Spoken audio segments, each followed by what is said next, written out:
Ladies and gentlemen, welcome to another Wednesday episode of the No Contest Wrestling Podcast. I am the heel that you love to hate, O'Shea Jackson Jr., a.k.a. Petty Guerrero. Hey, yo, it's me. It's the T-O-O, the J-I, double G, TJ Jefferson.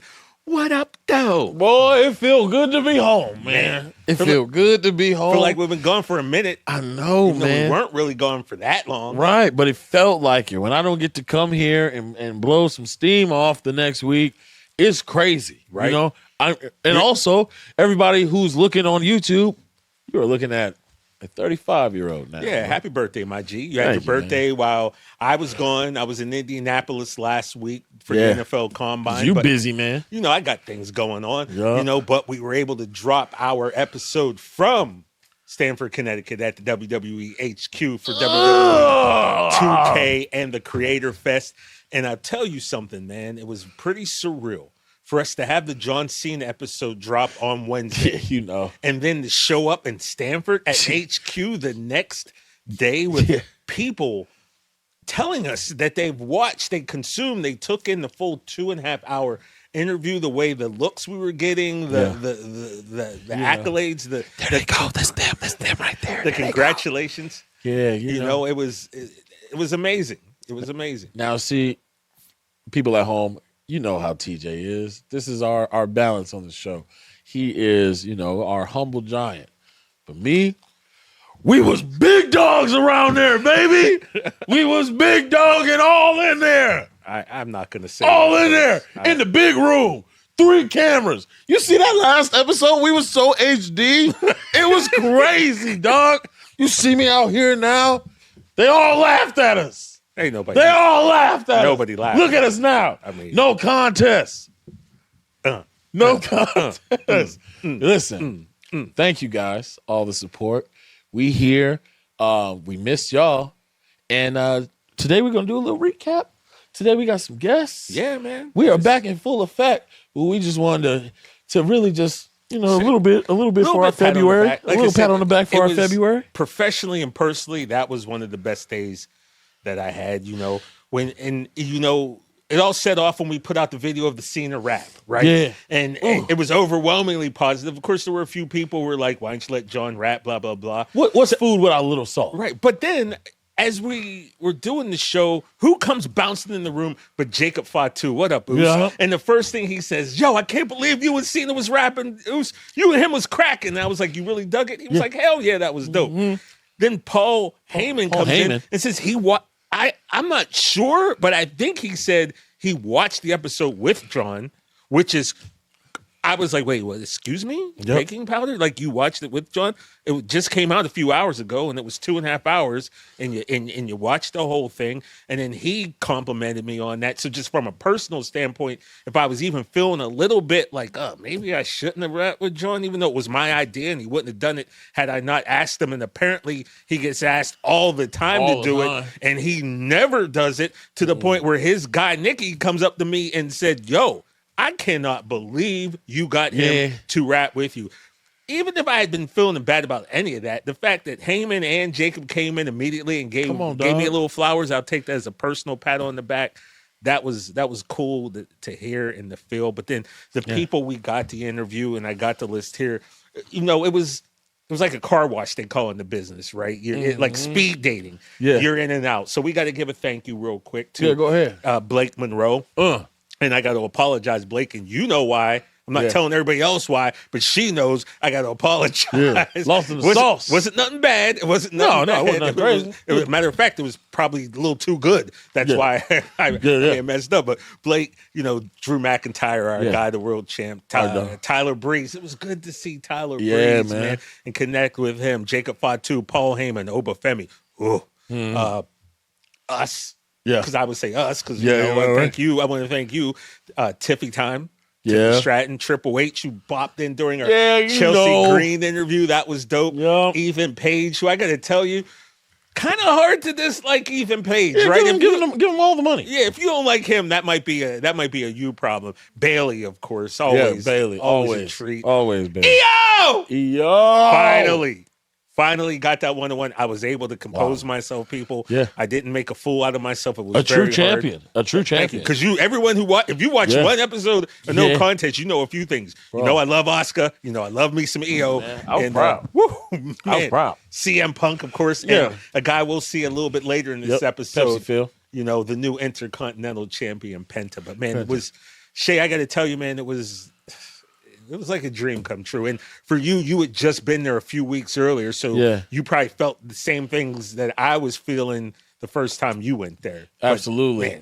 But to be able to be there with you, with the show, it was surreal. It was surreal. Once again, thank you to 2K. 2K always looking out. This is the second year in a row they've allowed us to grace their what is it? Their junket. Yeah. And so it was just another milestone for the show. We want to thank you guys. Yeah. But once again, I would like to iterate that we was big dogs in there. I can't front. I'll let him do the bragging. But it was cool as hell, folks. It was pretty amazing to be there. And you walk in and you turn to your left and you see a 20-story high painting of Andre the Giant, and you're like, yo, we are here, man. So congratulations to you, my brother. Congratulations to you, dog. Yeah. You know what it is, NCW. We are in your living room and in your ear. Why don't you let them know who we're going to be talking with today? Today, like he mentioned earlier, we will be talking to the new Intercontinental Champion. Penta will be joining us, not to mention a buddy of mine, all right? Now, you guys who have been listening to the show know that this dude is somewhat of a goal of ours, also a bit of a rival in some cases when we be tripping sometimes. But you guys have always heard me yell, Van Vliet! Chris Van Vliet will be joining us because I got some questions. This dude kind of is a straw that stirs the drink, if you will. And in our field, I couldn't think of anybody else who I'd want to pick their brain a little bit and see what ways that we can make No Contest even bigger than what it is. We're going to figure out his love of wrestling. I just want to be able to put him in a chair that he's graced me with twice. I've been on his show 2 times now that we got NCW up and running, and I mean running wild. Yeah, I mean, I got to have Chris Van Vliet on, so, we'll see that damn perfect-ass smile of his come around the corner in a little bit. Yeah, this is our 75th episode. 75th. And he's on episode 700-something. So we got a way to go. We're catching up. But you know what? I'm happy with what we've built so far. I'm happy where we're at. And like I said, I'll stay the humble one, I guess, and be like, it's coming, man. There's more to come. Hold on 1 second. You said 75th? 75th. That's a bit of a milestone, bro. Let's see what the next one is. About 25 from now. That would be number one. We had John Cena. We had Cena. So we got feelers out for. Yeah, we got some things in the works. A bunch of the top guys involved that might hit the 80s. Yeah, but I think I'm gonna put something out into the world. Plant another No Contest seed. Yeah, but see, the thing is, I know where you're going. If we could get it before that one, if we could get it before, that'd be great. But I'm just saying, I know that the number would entice this person, and I just want to put it out there for the internet to do its thing. Yeah, let them know. We had John Cena. He graced us. We only asked for an hour. The man gave us 2.5. Now, we're not asking for all that, but what I will say... No, we are, I think. Yo, chill out, bro. Hold on. Let me get the speech off, baby. We'll talk off camera. I need 90 plus. Episode 100 of the No Contest Wrestling Podcast. I am putting in a formal request. Yes. Dwayne, The Rock, Johnson. Dwayne, please. My God, it would be so cool of you and for all wrestling fans. Mm-hmm. We're real chill. I don't know if you saw, but we probably have the best John Cena interview out right now or ever. We're real chill. You'll come have a great time, talk some great oldies, and we will take care of you. But I couldn't think of a better person for episode 100 than The Rock. Guys, people in the No Contest Army, whatever we calling y'all, we haven't coined it yet or trademarked. But get out there, flood his pages. Episode 100. We would love to have The Rock, and we would love to have him in studio. Yeah. But make no mistake, if it's episode 80, yeah, right. We ain't gonna say no. Honestly, if you call from a payphone, we'll take that too. You have your stories with The Rock where you got to have lunch with him with your dad. Stole his quarter. I have a story where I was running his Punked episode when he almost had to lay the smack down on one of our punked actors, and I had to be the one to go out there and tell him, "Hey, this is Punk Rock." And so, that was one of the scarier moments of my life. I ain't gonna front. Okay. Right there, yeah. But just putting it out there, Dwayne, buddy, it's me, Shay Jackson Jr. from Film and Television. Also from WME. Come on, baby. And you know who else was rep with WME?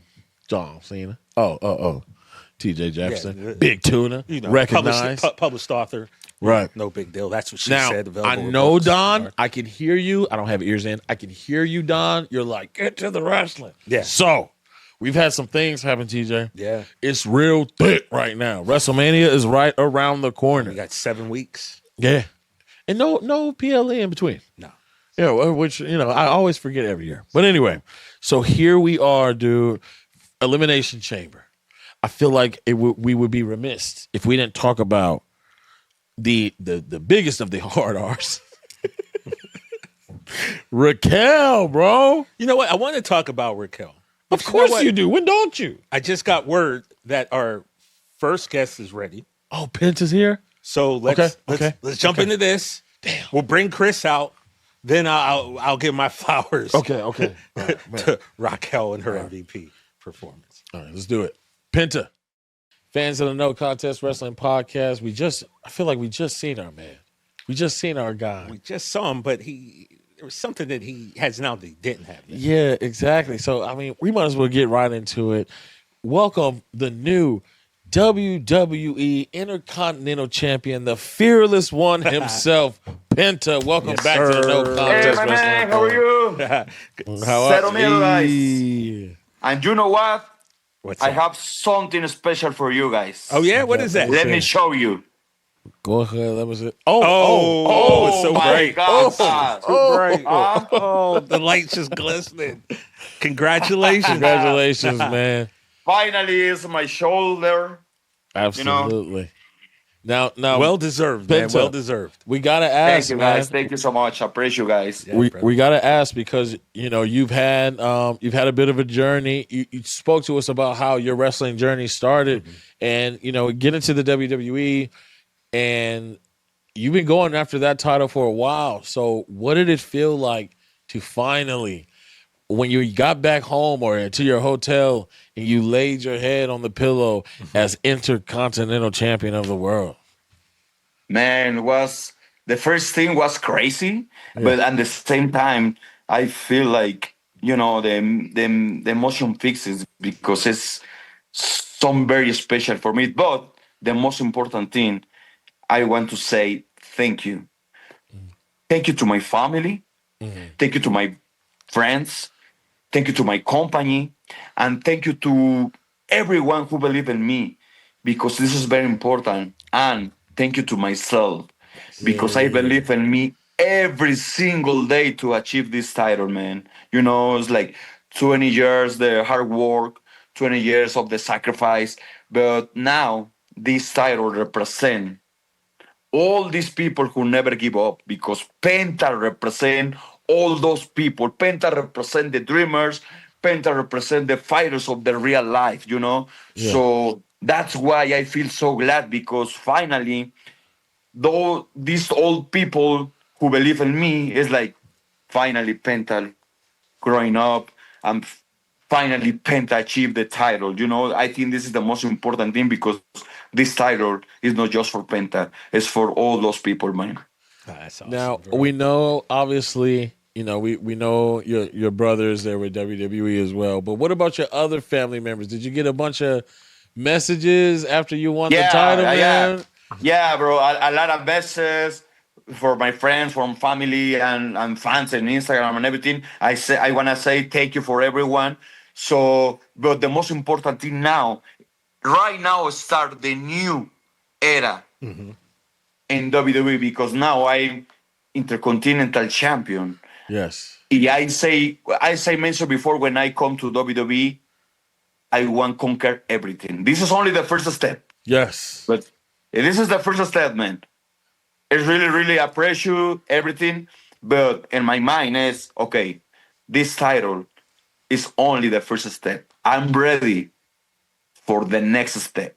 Now I prepared for every match. I defending every single show, no matter against who, because Penta is ready for everything. Because I said before, I don't wanna be the next Rey Mysterio. I wanna be the first Penta. In this history, it's very different all the wrestlers. Yeah. Well, so Penta, what is that next step? What are you looking to accomplish? Now is the Intercontinental Champion. But what do you think about maybe the tag team? Oh. Okay. I don't know. Uh-huh. I have different targets. Right now, I wanna the tag team could be with my brother. Imagine the best tag team in the universe, WWE Tag Team Champions, and the best company in the universe. I see. I mean, look, at some point, you and your brother, whether it's sooner or later, you are going to be the tag team champions. We all know that at some point, and it's going to be Yeah. beautiful, man.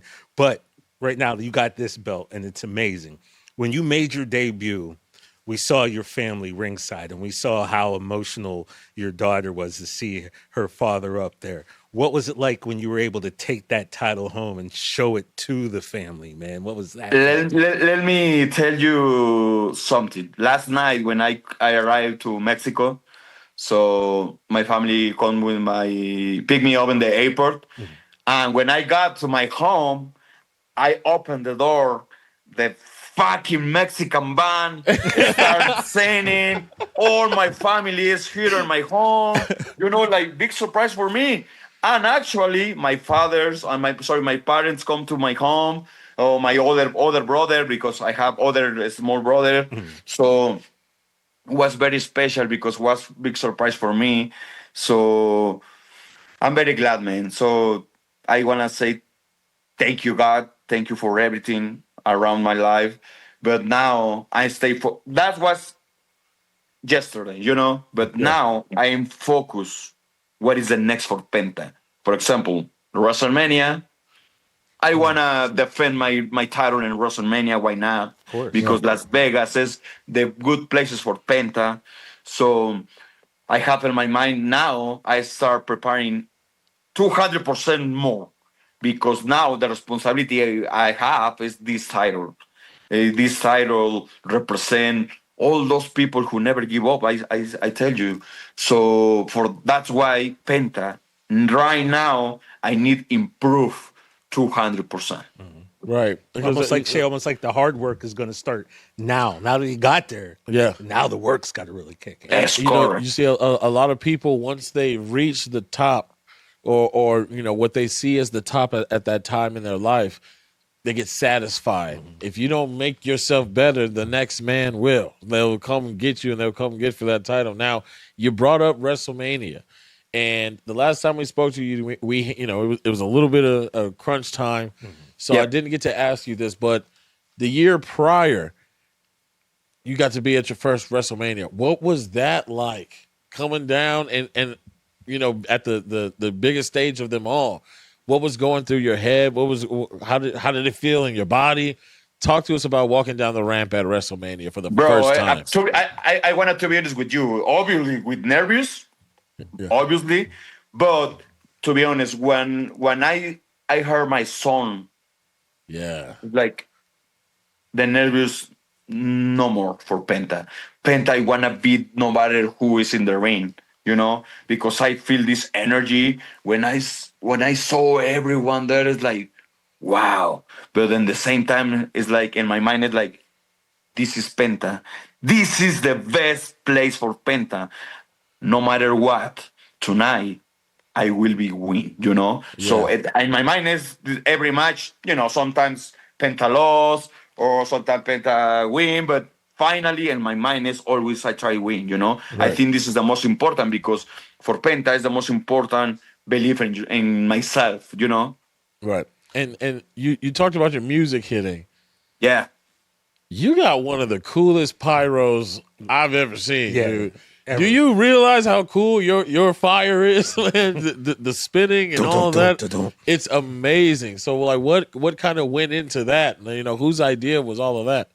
I think this is the best combination between the fire, Yeah, the penta, and the crowd, and the everyone in the place, you know? yeah, Because it's perfect, bro. When I come to the ramp yeah, and I start my tan tan tan tan, tan, you know, yeah. my body start like shaking, shaking, shaking. The next step, the fire, boom, Yeah. and I feel in my back all this fire and all this energy, you know.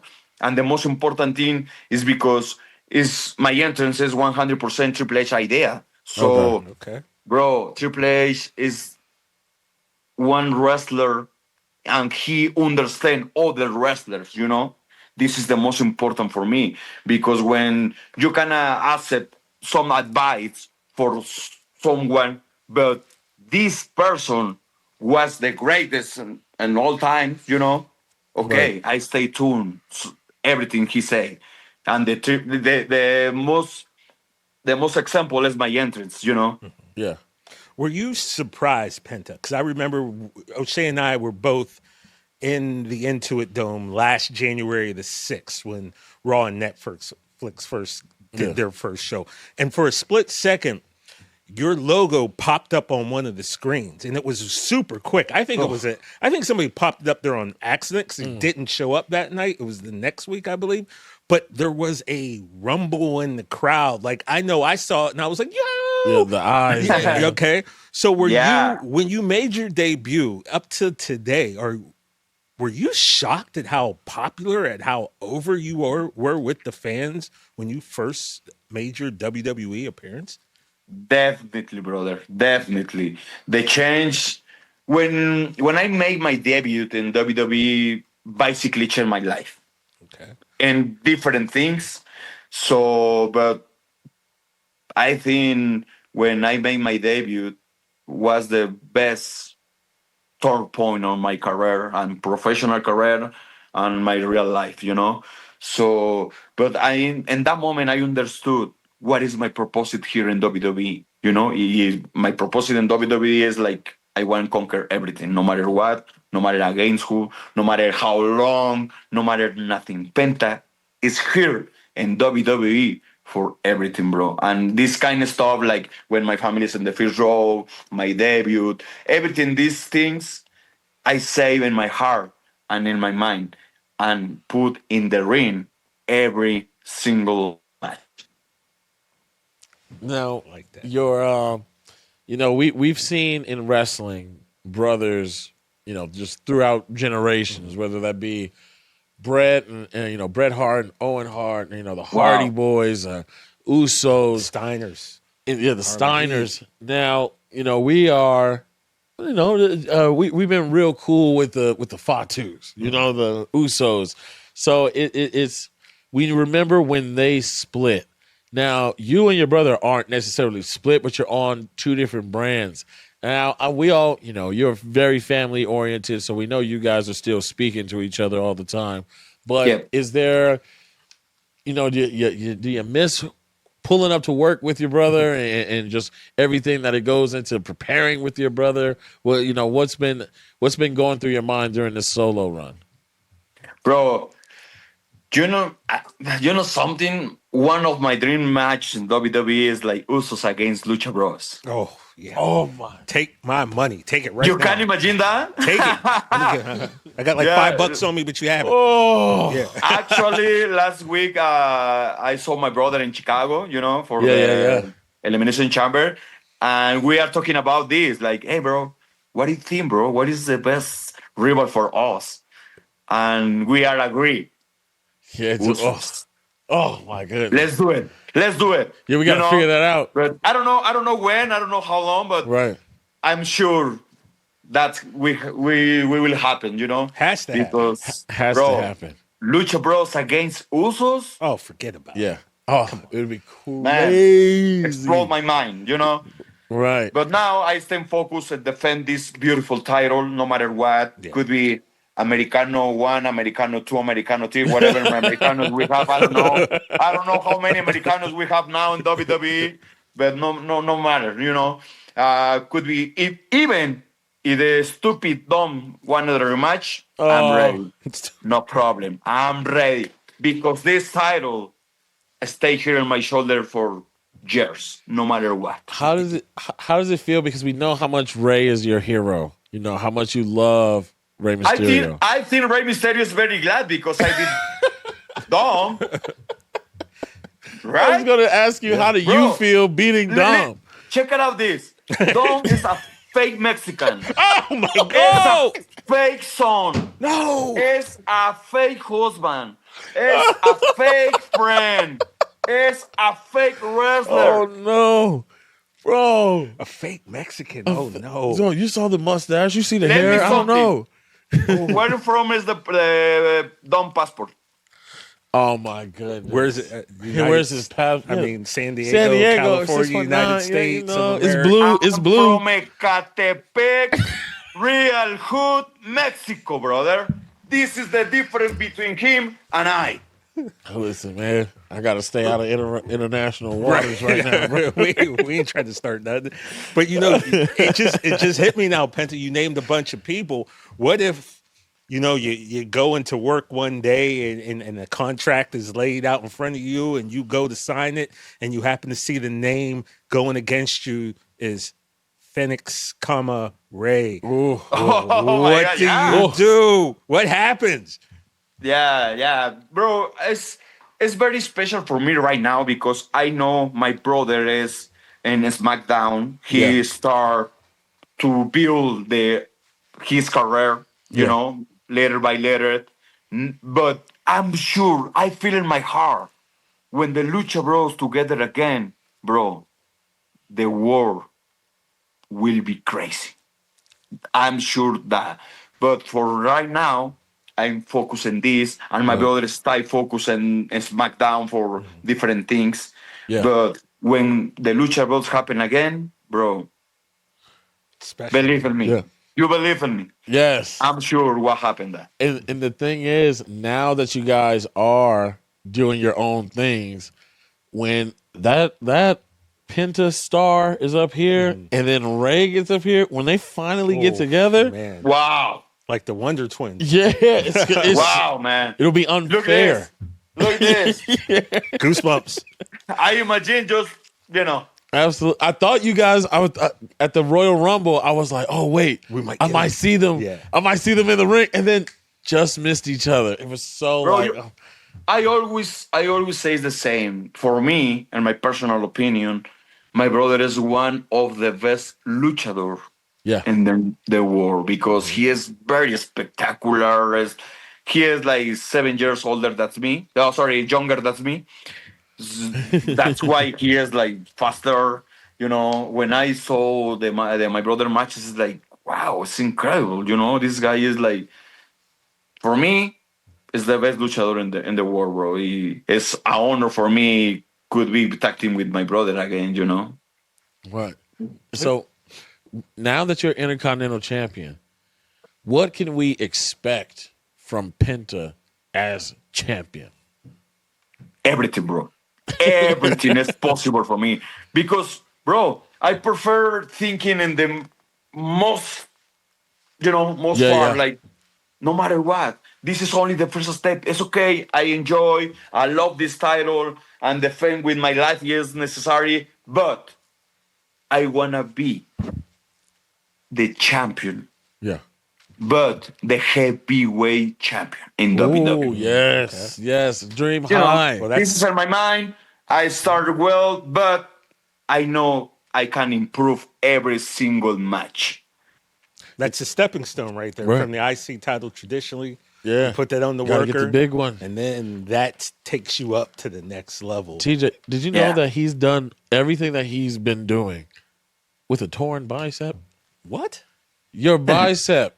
Show, could you please?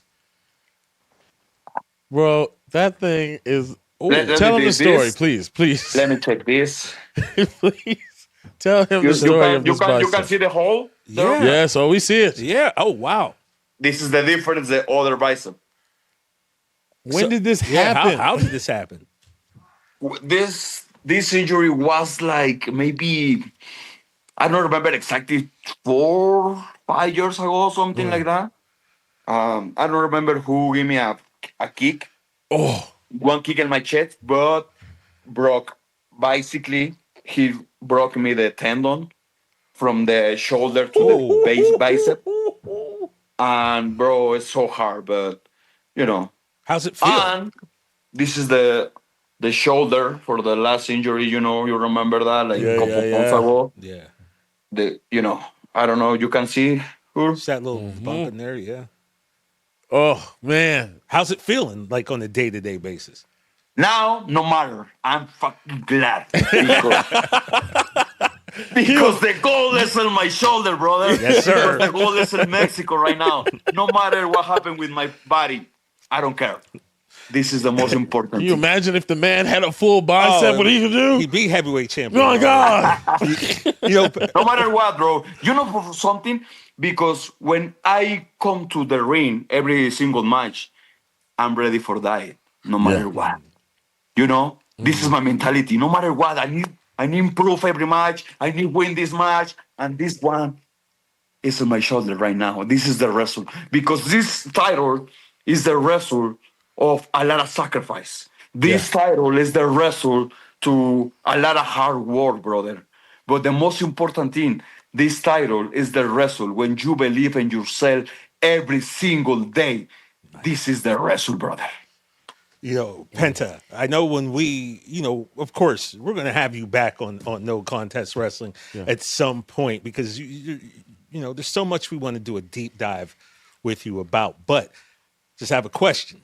Yes. A little bit of nod because at some point we want to talk about Lucha Underground maybe the next time we see you. But I'm just wondering, now that you got this belt, there's two people that you competed against in Lucha Underground. And I'm wondering if maybe you heard some murmurs that maybe they might want a little get back. Maybe they want to come after your title. And that is Iyo Sky and Chelsea Green. Have they been looking at you kind of funny now that you've had the belt?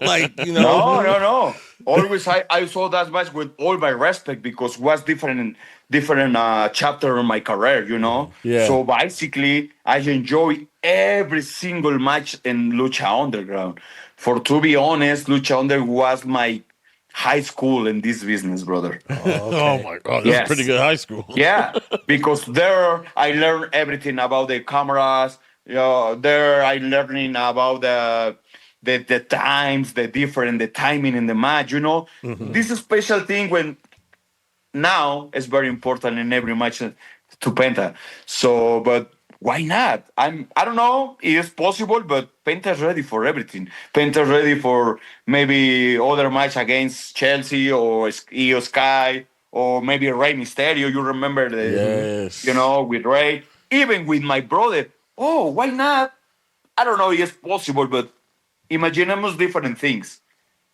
Penta against Rey Phoenix for this That's title. what I'm saying. Wow. Come on now. Let's get it out there. They're all my dream matches, against my brother for this title, bro. I'm ready for everything. When I say hey, I'm ready for everything, is the truth. No matter what, brother. If tomorrow I need die, no matter. I'm ready. And you did it. Yeah, man, did it, dude. And I want to see Iyo and Penta go at it one more time. Okay? One more time. Come on, let's go. Now, No problem. Penta, we got to let you go, man. But, we got a personal question here. We know how important the mask is. The mask to the luchadors is everything. What goes into your mask, and also what is the process? How long does it take for you to turn into Penta with the paint and the makeup? Yeah. When I switched the name, the Pentagon the Dark Dragon to Pentagon Junior. Yes. So in Mexico years ago, Cursed. existed the other Pentagons. Yeah. So and my mask was okay. I need to do something different and everything, and the matches, every match style. and the gear and the mats and everything. That's why I start testing, like, okay, maybe white contacts. Okay, maybe makeup here on the eyes. Every single day I try improve my character, and now look, everyone know who is Penta. So, but in my mind, always was okay. We have like 3 million luchadors in Mexico, right? Right. Okay. How was how was be how can be different 3 million luchadors? Okay, start the white contacts, the penta walk, the tan, and all these stuff is like organic reaction for me. So I think that's why I start these different things, and when I start doing different things, the everything in my life is start changing. Right. So because now I am the difference for 3 million luchadors around the world. Absolutely. And now the world knows Penta, but now the world will get to know the Intercontinental Champion Penta. Yes. Yes, sir. Right here in Mexico and my home have the Intercontinental. Ooh, look at the side plates. Look at the Those are side some plates. nice Look plates. this beautiful. Well, Penta, like we always like to tell people, man, you're part of the No Contest family here, bro. You got a home here whenever you want it, whenever you need it. Come Thank on you, guys. over. Appreciate you. Help yourself to whatever's in the fridge. Make yourself a sandwich. Take a load off. Whatever you need to do, man. This is Thank you so this is your much. home. Mi casa Thank es su you. casa, as they say. Gracias, amigo. Thank you, my man Penta. Have a great day, bro. Thank you. You too, guys. It's a pleasure to talk with you guys. And you know what? You know. Yeah. Come on, Zero. bro. You know what it is, man. Big thank you to Penta. Always dope, man. What a guy. That was awesome. Really rooting for him. And we got to see him and his brother together, man. And one way against each other or together, I'm down for it. Any capacity. Oh, and by the please. way, Penta versus Iyo, take all my money. Like I said, Yeah, all means. Let's run this Rob back him. Lucha Underground style. But anyway, I digress. Our next guest is here. Yeah, man. And this dude, he was one of the first people to give me a voice in wrestling media by bringing me on his show and getting me in trouble. Here for a little bit of insight is my man, Chris Van Vliet. So good to see you guys. What's up? What's up, I didn't man? get you in trouble, did I? No. It was me. Yeah, you It's got yourself always in He me. gets himself. He just can't help it, Chris. I feel like I asked for a very Anyway, whatever. This is a different show. Yeah, We're on the No Contest Wrestling Pod, bro. Let's not look back Finally. in anger, as Oasis said. Look forward. That was profound. Thank you. Love He's that. showing off for company. You must have learned that from John Cena. Well, that and Full of wisdom. I once sold sneakers to Oasis in Pittsburgh at a Foot Locker when I was working there, but whatever. That's a story for another day. Altoona? Yeah. No, Pittsburgh. Oh, in Pittsburgh. True story. Yeah. Isn't John Cena the best?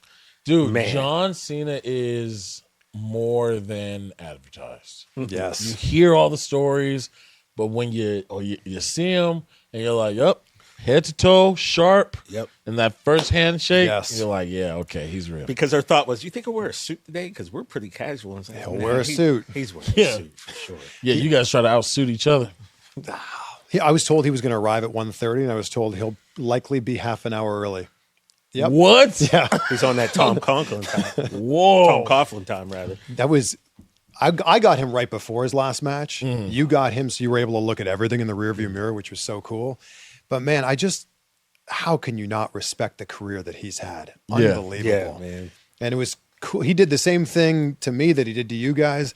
And I think it's just the thing John Cena is known for is like, I'm going to give you some extra time. Yeah. That was the first thing we we hyped him up for a few minutes, and then he literally, he looked at the clock over there and goes, okay, well, that was 12 minutes. I'm going to give you guys 12 minutes on the backside. Yeah, man. My very first interview I did with him, very first longer interview I did with him was WrestleMania 35, New York City, so 2019. And I was setting this up. I ended up getting his number, so we're texting back and forth about where this was going to happen. He only did one interview that whole weekend, and it was me. Oh, okay. And I was still shooting this on an iPhone that my buddy Jameel was holding with a microphone plugged into like the lightning port. Yeah. So I arrived to this private gym in Manhattan, And I said, hey, I'm here. And he said, I can't see you, and I'm not trying to be funny. And I'm like, he used his own line. He told me he had like 10 minutes. And at the 10-minute mark, I went to wrap it up. And then he's like, hold on, let me just see. You can keep going. Yeah. Like, how much longer? He's like, just keep going. Right. So I asked him a few more questions, and I'm like, but thank you so much. He's like, hold on.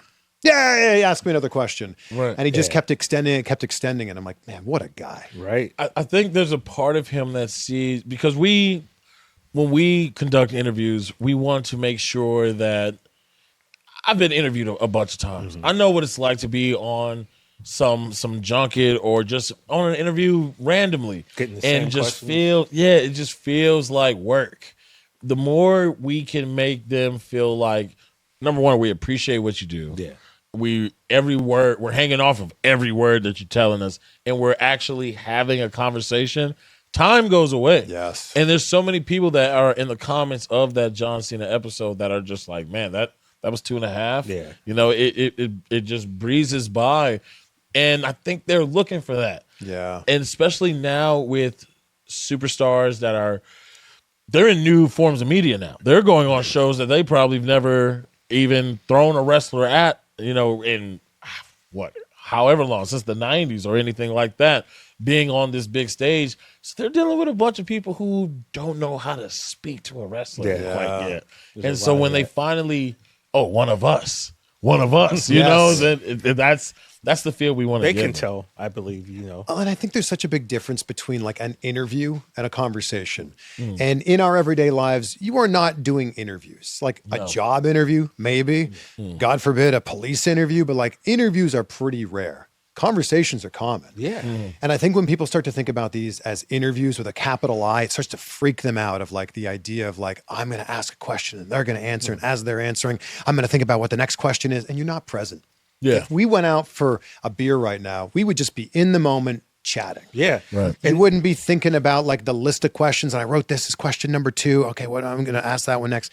You would just be in the moment and you'd be like hanging out. And the funny thing is, John mentioned that, right? Because I'm someone who people were like, why does he keep notes during the interview? Well, it's so, when we put the pod on YouTube, I can do a description, or if he says something to the guest says, let me make a note of that, I'll come back to that. And John made a note. He was like, I see you have questions.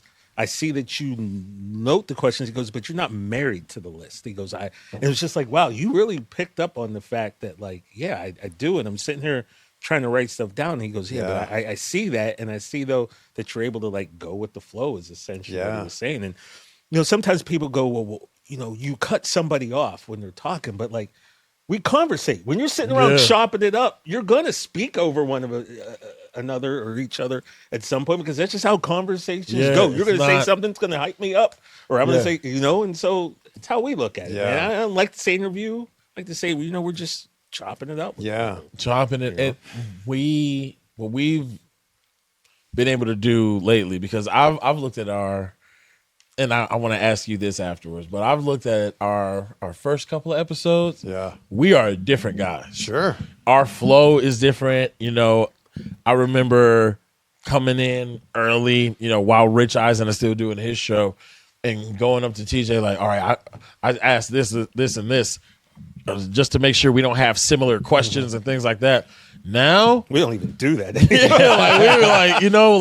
were as long as we know a day ahead of time who we got, we know. I know what he's gonna bring. I know what I'm gonna bring. Yeah. And then we'll look up and we'll have we won't have enough time to get them all out anyway. More so than running out of things to ask somebody. Yeah. And it's just talk. It's like your brother Sharif, when we were doing John, I had 4 cards of questions, and Sharif was like, did you get through all your questions? I was like, I didn't even get through half of them. Yeah. It's just this is just in case something, and we got nothing. You got something to go back on. Well, with him, there was no chance of that. A lot of the talk was the coffee thing too at the very end. And I remember I was Flat white. I was going to get it delivered. I was going to get Uber Eats or DoorDash. And I was like, it's going to take 50 minutes to get here. We're only going to have them for an hour. There's no need for me to even do that. And then 2.5 hours later, man. There's so many 50 minutes. Yeah. Do you ever go back and look at that first beginning of your journey? Oh, yeah. And I I look back and cringe. And I remember, I think it was Ryan Seacrest that said, if you're not looking back at your older stuff and like, oh, what was that? I used to think that was good. If you're not doing that, then you're heading in the wrong direction. Like you should be constantly improving and constantly be getting better. I listened back to the first audio episode I did, which was 2019. So like June 2019 was my first audio podcast.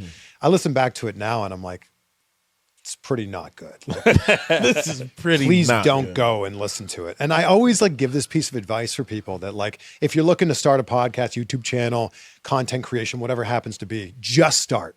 You have to start. Yeah. Everybody starts somewhere. You have to start. You have to know that like your first episode is going to suck. Yeah. Your second episode is also going to suck, but it's going to be slightly better than the first one. It should be. Your third episode will also suck, but be better than the first two, and so on and so forth. It continues to get better. And I truly believe that podcasting starts at episode 100. And this is with great respect to you guys, right? Hey, man. But it's the idea of like figuring it out, finding the beats. What's your voice in this? What does the audience relate to? What works, what doesn't work? And it takes about 100 episodes. That's one a week for 2 years or two a week for about a year. And you start to like figure out, okay, the audience likes it when we do this. They don't like it when we do this. We'll figure it out Find here. a balance. Yeah.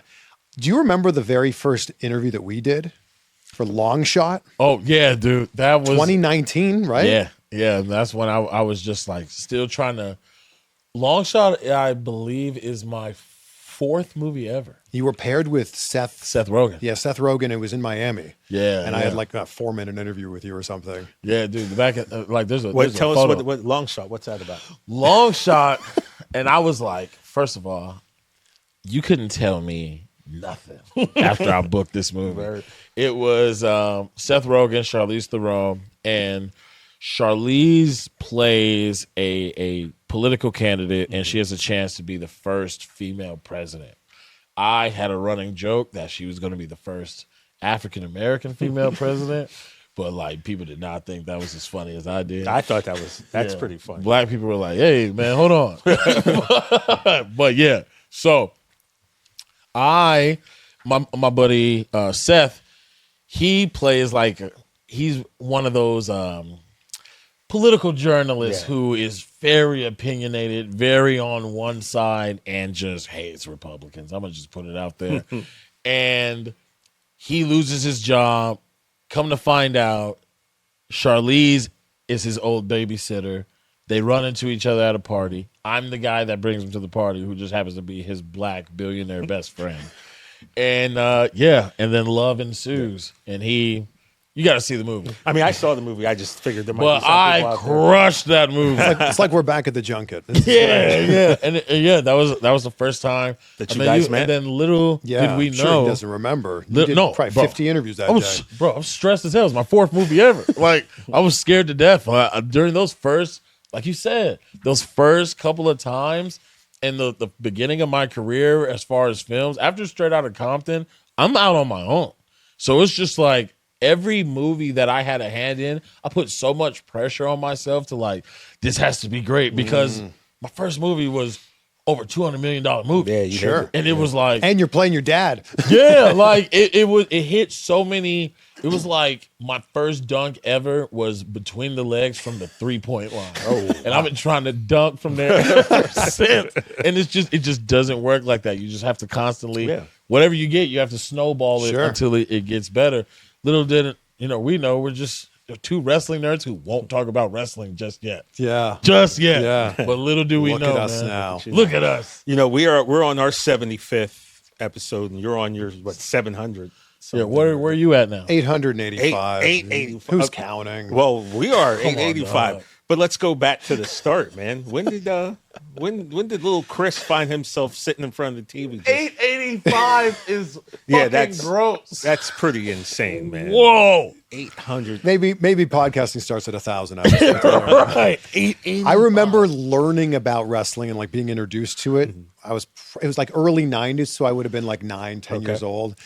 Would go to my grandparents' house. My baba and Dedo, my mom is Macedonian. So many stories start with someone's grandfather Yeah. or grandma. I They know just- mine does in wrestling. They just always had sports on the TV. So like growing up just outside of Toronto would be a lot of hockey. Yeah. If it wasn't hockey season, baseball was on. My dad's a huge baseball fan, huge Blue Jays fan, football sometimes. But on this particular Saturday, it was Saturday night's main event. Of course. And we were there. My aunt and uncle were there. My cousins were there. And I just remember watching this and being blown away by the larger than life characters. I also remember spending the rest of the evening punching like this with my Yeah, cousins exactly. With the stomp. and thinking it was hilarious. And my uncle going, do you know what an undertaker is? Goes, yeah, it's that guy. He goes, no, but do you know what like an undertaker is? And he told us. I was like, oh, wow. My mind was blown. Makes Right? sense. It makes so much sense. But it was the late 90s when I became like a hardcore wrestling fan. Yeah, And at that point in time, I was on the high school wrestling team. And I was of the firm belief, like what we do in here on the mats, this is real. Yeah. That stuff on TV, that is cinematic and that's completely different. I had a best friend at the time who lived one town over. And what did you do in the 90s when you had a best friend? You talked on the phone. Yeah. Right? You don't know nothing dude. about this. Bro, what you talking about, bro? Yeah, but you talking cell phone. We're talking phone still. Cell Yes. phone. My parents still have their landline. do they? Yeah, bro. So do mine. Yeah, bro. Same phone That old number I money grew up right with. there. Yo, my mom just got rid of our house number that we've had for decades, and it bummed me out so Yeah, much. She was it's like, like "No end one of an ever era." calls anymore." I'm like, "I called the house all the time." But yeah, she Bro, got rid of yeah. it. I just remember like we would be talking on the phone the whole time. And on this one particular Monday night at 9:00, he goes, oh, gotta go, man. Raw's starting. And I said, what are you talking about? We're in the middle of this Nope. conversation. He goes, Yeah. I'll talk to you tomorrow. Yeah. And I said, hold on, what channel is it? TSN in Canada? I'm like, I'll put it on. First commercial break. Let's finish this conversation. And I started watching and I was like, oh, I love this. Yeah. Austin McMahon was the big storyline at that time. And I just remember going from watching 0 minutes of wrestling to watching everything. Yeah. Raw and Nitro. Then I found out that ECW was playing in Canada.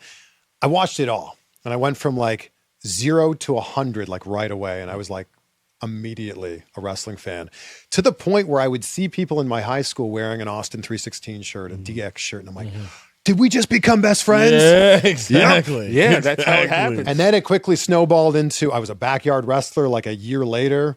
And we had a backyard starts. wrestling company in my hometown of Pickering, Ontario, Canada. I was a character named Chris Sharp. Chris Sharp, I read about him. Hey. Chris Sharp's a mega heel. We don't like Chris Sharp. Sharp talking, sharp walking, sharp dressing. I made a pact with one of my buddies that we were going to go to wrestling school once we graduated. And I ended up going to wrestling school in Toronto for a handful of months. So that was it, man. Like once I learned about this at like 15 years old, boom, I was in. Did you start the wrestling company, or was it already going on and you just became a part of I it? had some friends of mine, Greg and Will, who had like some of those thin blue gymnastic mats in their backyard. And so they were doing this thing on their own. And then we were on our way home from school, walking home from school. One of our friends had a trampoline and we were doing all the moves you would do on a trampoline. Rock bottom, choke slam, DDTs, the simple stuff, right? Yeah. And then we kind of merged the two things together. They were like, hey, we do this thing on the blue gym mats. And we're like, oh, let us know. And that's when we created this thing. Can Chris Sharp cut a promo again real quick? I don't think you want to see Chris Sharp. Look, we had a taste. Well, here's the thing about Chris Sharp. You guys are on episode, what is it, 75? That's really cute, guys. It's really nice. 885 right here in the bank. So once you guys get into the triple digits, maybe you could give me a call. I got 3 billion views on YouTube. That's right. I said billion with a B. Yeah. So, yeah, this little thing you've got with the lighting and this is nice. You rent this out by the hour, right? Really good. Yeah. Have you had any guests on the show maybe I've heard of other than me? John Cena. Yeah. Not familiar. CM Punk. What's that stand for? Anyway, Months. I hope your ratings go up after this show and best of luck with this. You were doing that acting thing, right? Yeah. Cool. We had a Cool. strike. Yeah. Yeah. Well, anyway. I don't know what that was. Is that what you wanted?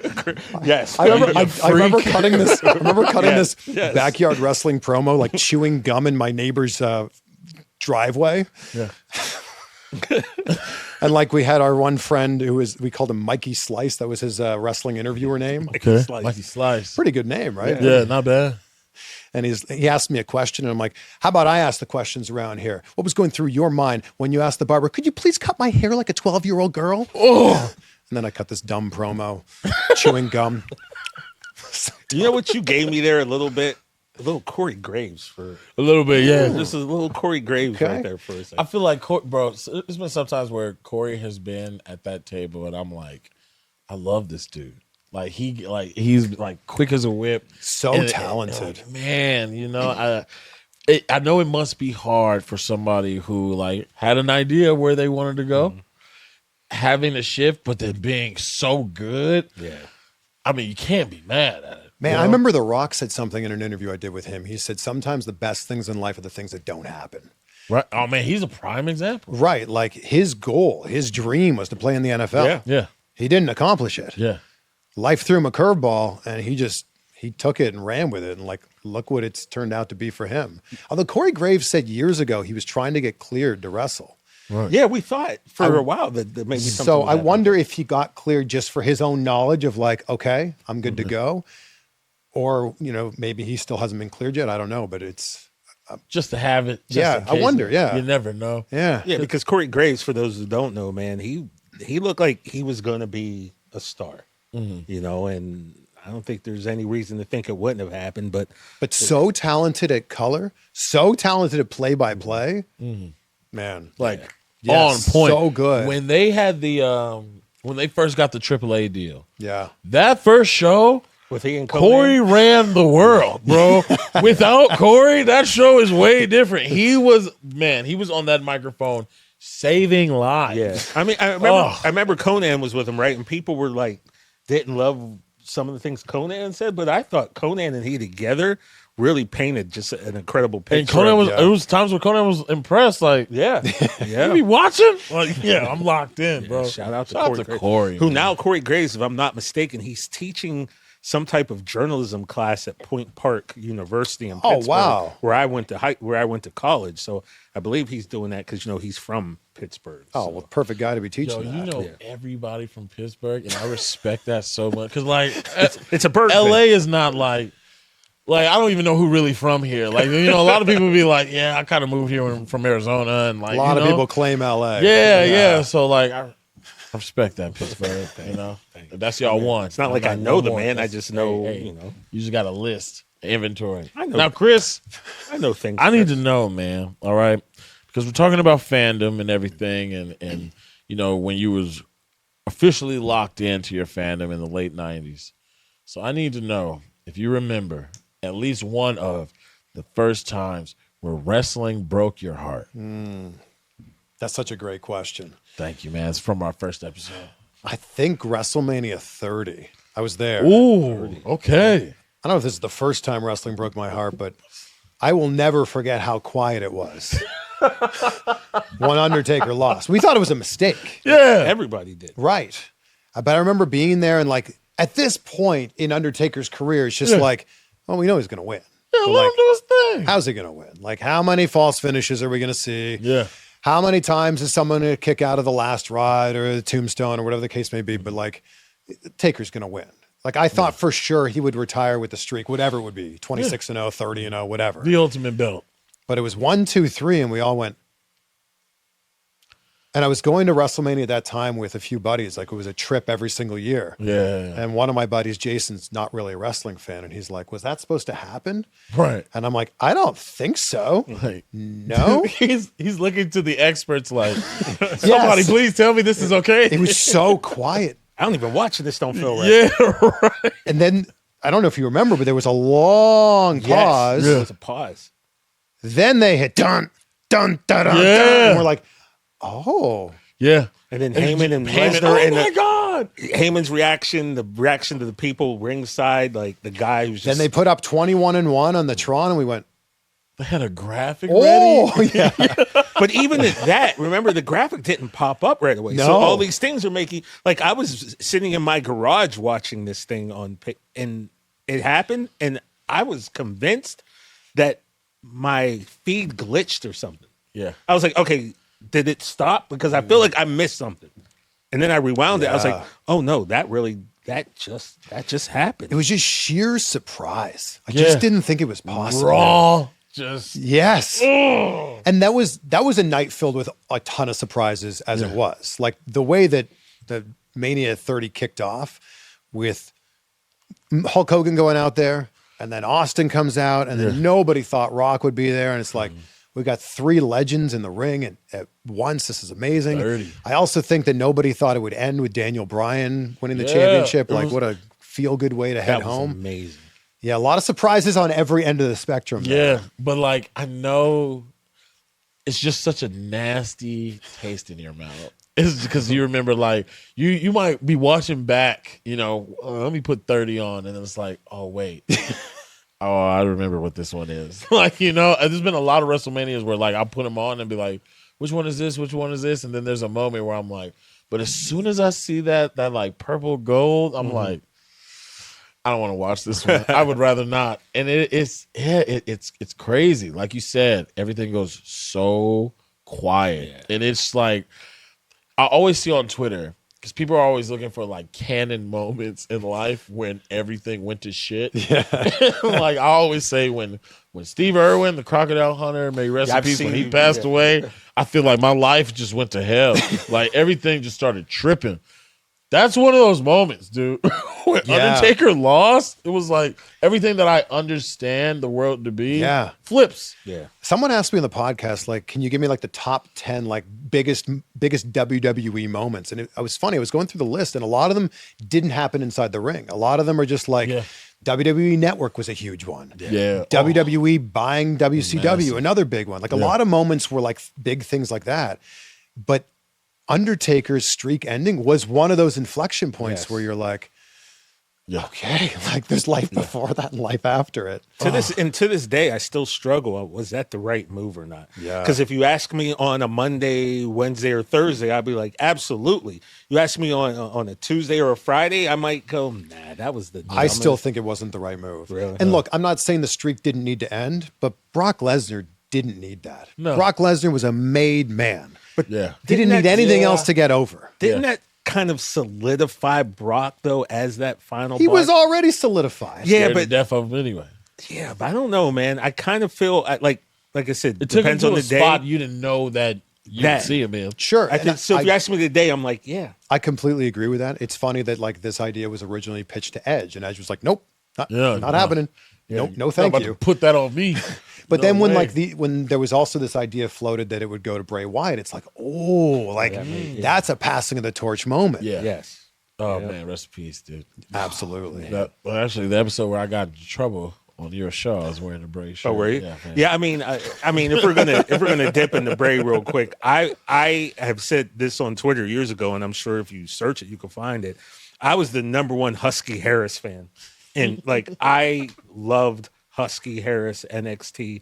I like the big boys, right? The guys who aren't like the body guys necessarily. I love the Dusty Rhodes and the Bam Bam Bigelows and the Kevin Owens. Yes. And, like Dusty said, guys whose bellies are a little big and heinies are a little big. So I Barry Windham, one of my all-time favorite wrestlers, who is his uncle. Mike Rotundo, one of my favorites, who's his dad. So when you, in wrestling, I guess sort of like in your case too, if you loved Ice Cube and then you see his son is in something, hell yeah, I'm going to support this kid. I'm going to ride for him. So You love the Nepo babies. look, man. Nepo babies up by $1 billion. I am not mad at them whatsoever. But I think in wrestling, it's even more so when you're watching someone who you grew up loving. Like I said, I loved the U.S. Express, Barry Windham and Mike Rotundo. Wait a minute. Now, this is his son and his nephew? Yes. Husky, I'm down with this dude. So, yeah, I loved Husky Harris. And, of course, Bray Wyatt was, like, incredible to me. Yeah. Like I said, it's just an aside there. But Man, that dude, I was waiting for, this is, every now and then on the show, I get to express my love for video games. My PlayStation is on pause right now. But he'll make fun of me about talking about old wrestling stuff. I'm like, bro, you talk about because he goes video games. full Dustin Hoffman and can tell you like that it's really impressive. And it's why we work so well. And like that's why if I got TJ next to me, I don't care what anybody in the comments has to say. 'Cause if I got this encyclopedia next to me, he'll shut you down. He'll be very polite about it. I'm just more aggressive. And like this is where our balance happens. But Bray has such a mind where I was like, dude, just write a script. Just write a script. Give me an indie horror video game because like he was so like real life couldn't give him the things he needed to get the vision that he had off. Yeah. He needed to have special effects and things like that to make it really pop. When I was a kid, I swore the Undertaker's lightning bolt was real. I was like, I don't know how they do this, Mom. But then I went to a show and saw The Wire. Yeah, I was like, man, come on, damn, what is going on? But like Bray had that mind. I wish obviously that his life went on in wrestling, yes.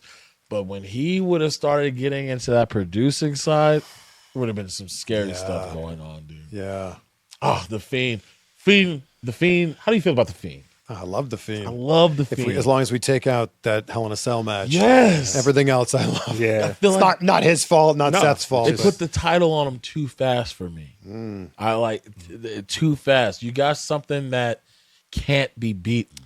So why put the title on it this fast? Not necessary. Right? Yeah. I just wonder though, because like when the time is happening, like if you say, oh, let's wait 3 months, 6 months, a year, whatever, maybe the time's not right then. Like things move so fast in wrestling. And it takes like somebody getting hurt. Right. Just like is that, a domino effect of So I think that if the opportunity is there, you got to take it.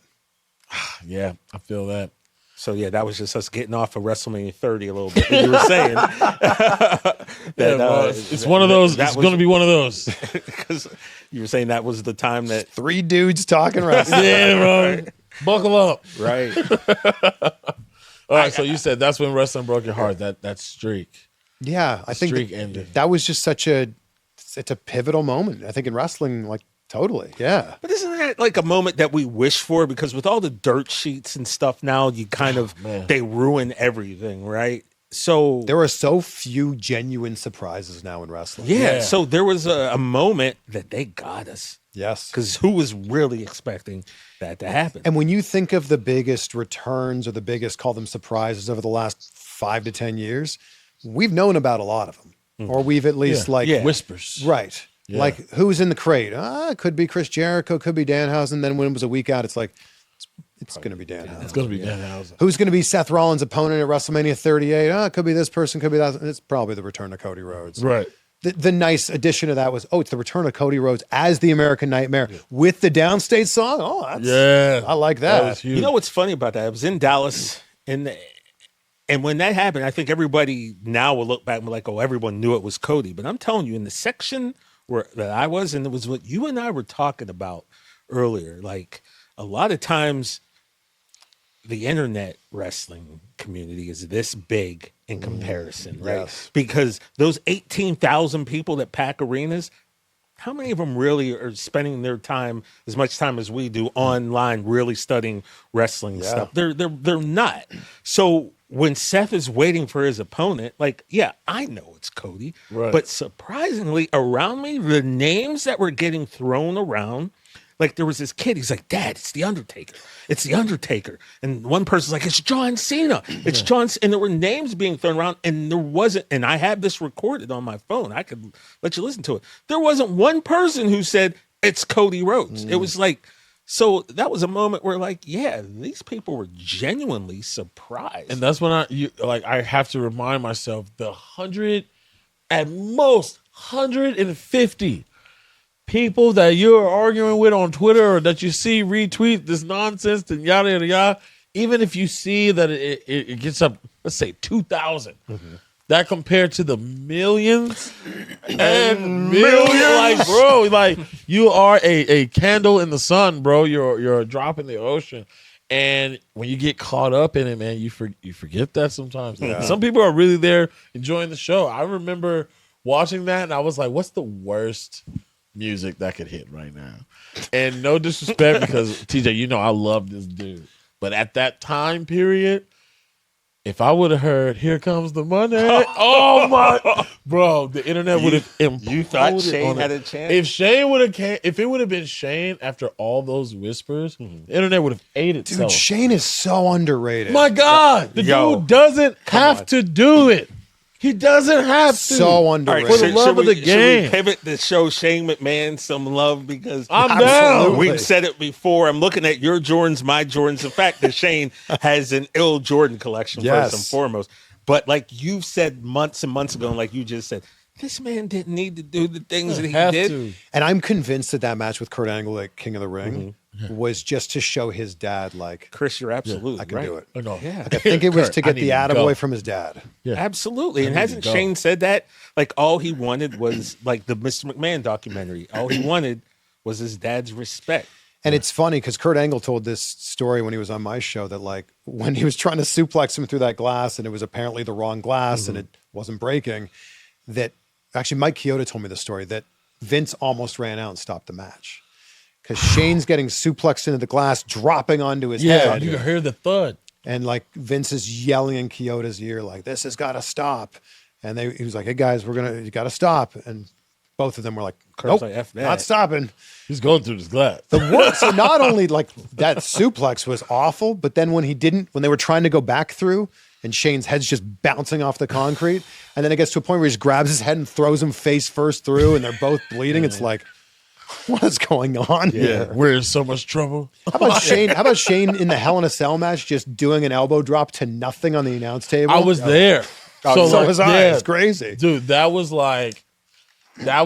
of all, I call it the ultimate guys weekend.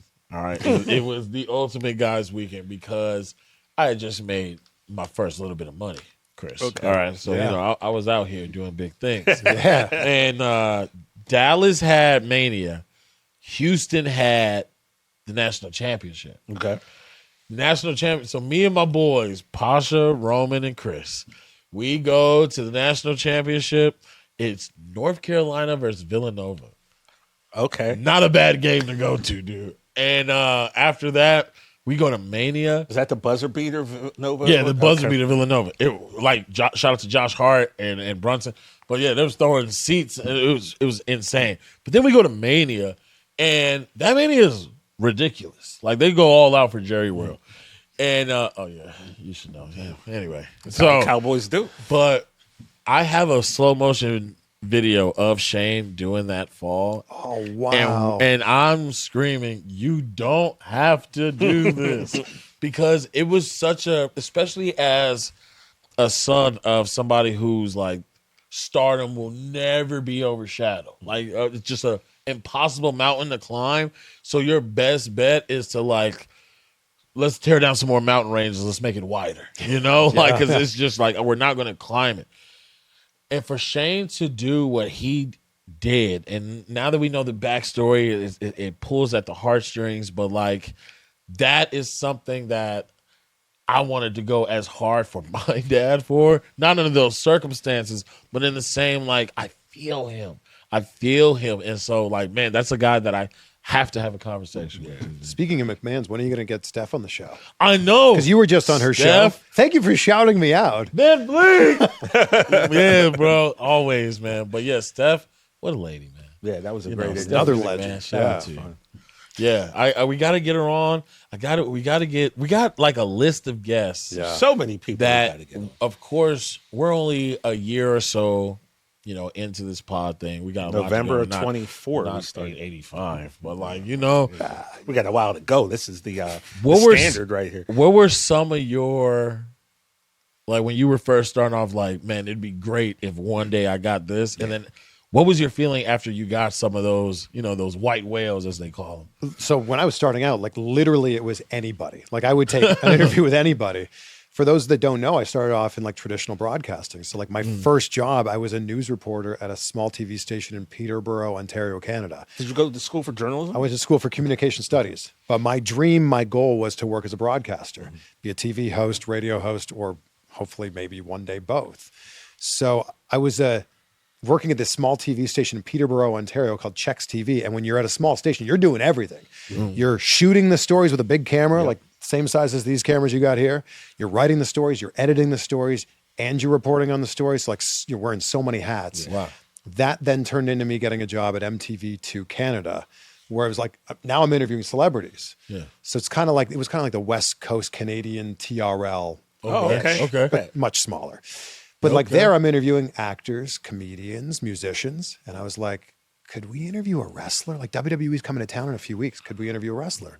And my boss is like, yeah, sure. We've done that before. And I was like, oh my gosh, like I'm going to get paid to talk to a wrestler. This is the greatest thing ever. It was Bobby Lashley. He was the ECW champion at the time. We're going back to like 2007 when I did this. Yeah. So for me, it was just like, can I do an interview with a wrestler? Like, can I weave my wrestling fandom into my job? Mm-hmm. And like, it was especially cool when people would come to the TV station. They're expecting a local morning interview where it's like, we've got John Kenna here. And, you know, right? Like we cannot see you. But when they would walk in and I'd be like, dude, your match at SummerSlam 98, Royal Rumble 2000. They'd be like, oh, hold on a second. One of us. Speaking our language, right? And immediately their guard would come down and they'd be like, oh, I can talk to you like as a fan. Yeah. So I went from that show to I was hosting a show in Toronto and I would still weave the wrestling interviews there. Then I was hosting a show in Cleveland. I was the entertainment reporter for the CBS affiliate in Cleveland, home of The Miz, home of Dolph Ziggler. Mm-hmm. So whenever they would come into town, we'd get them on the show.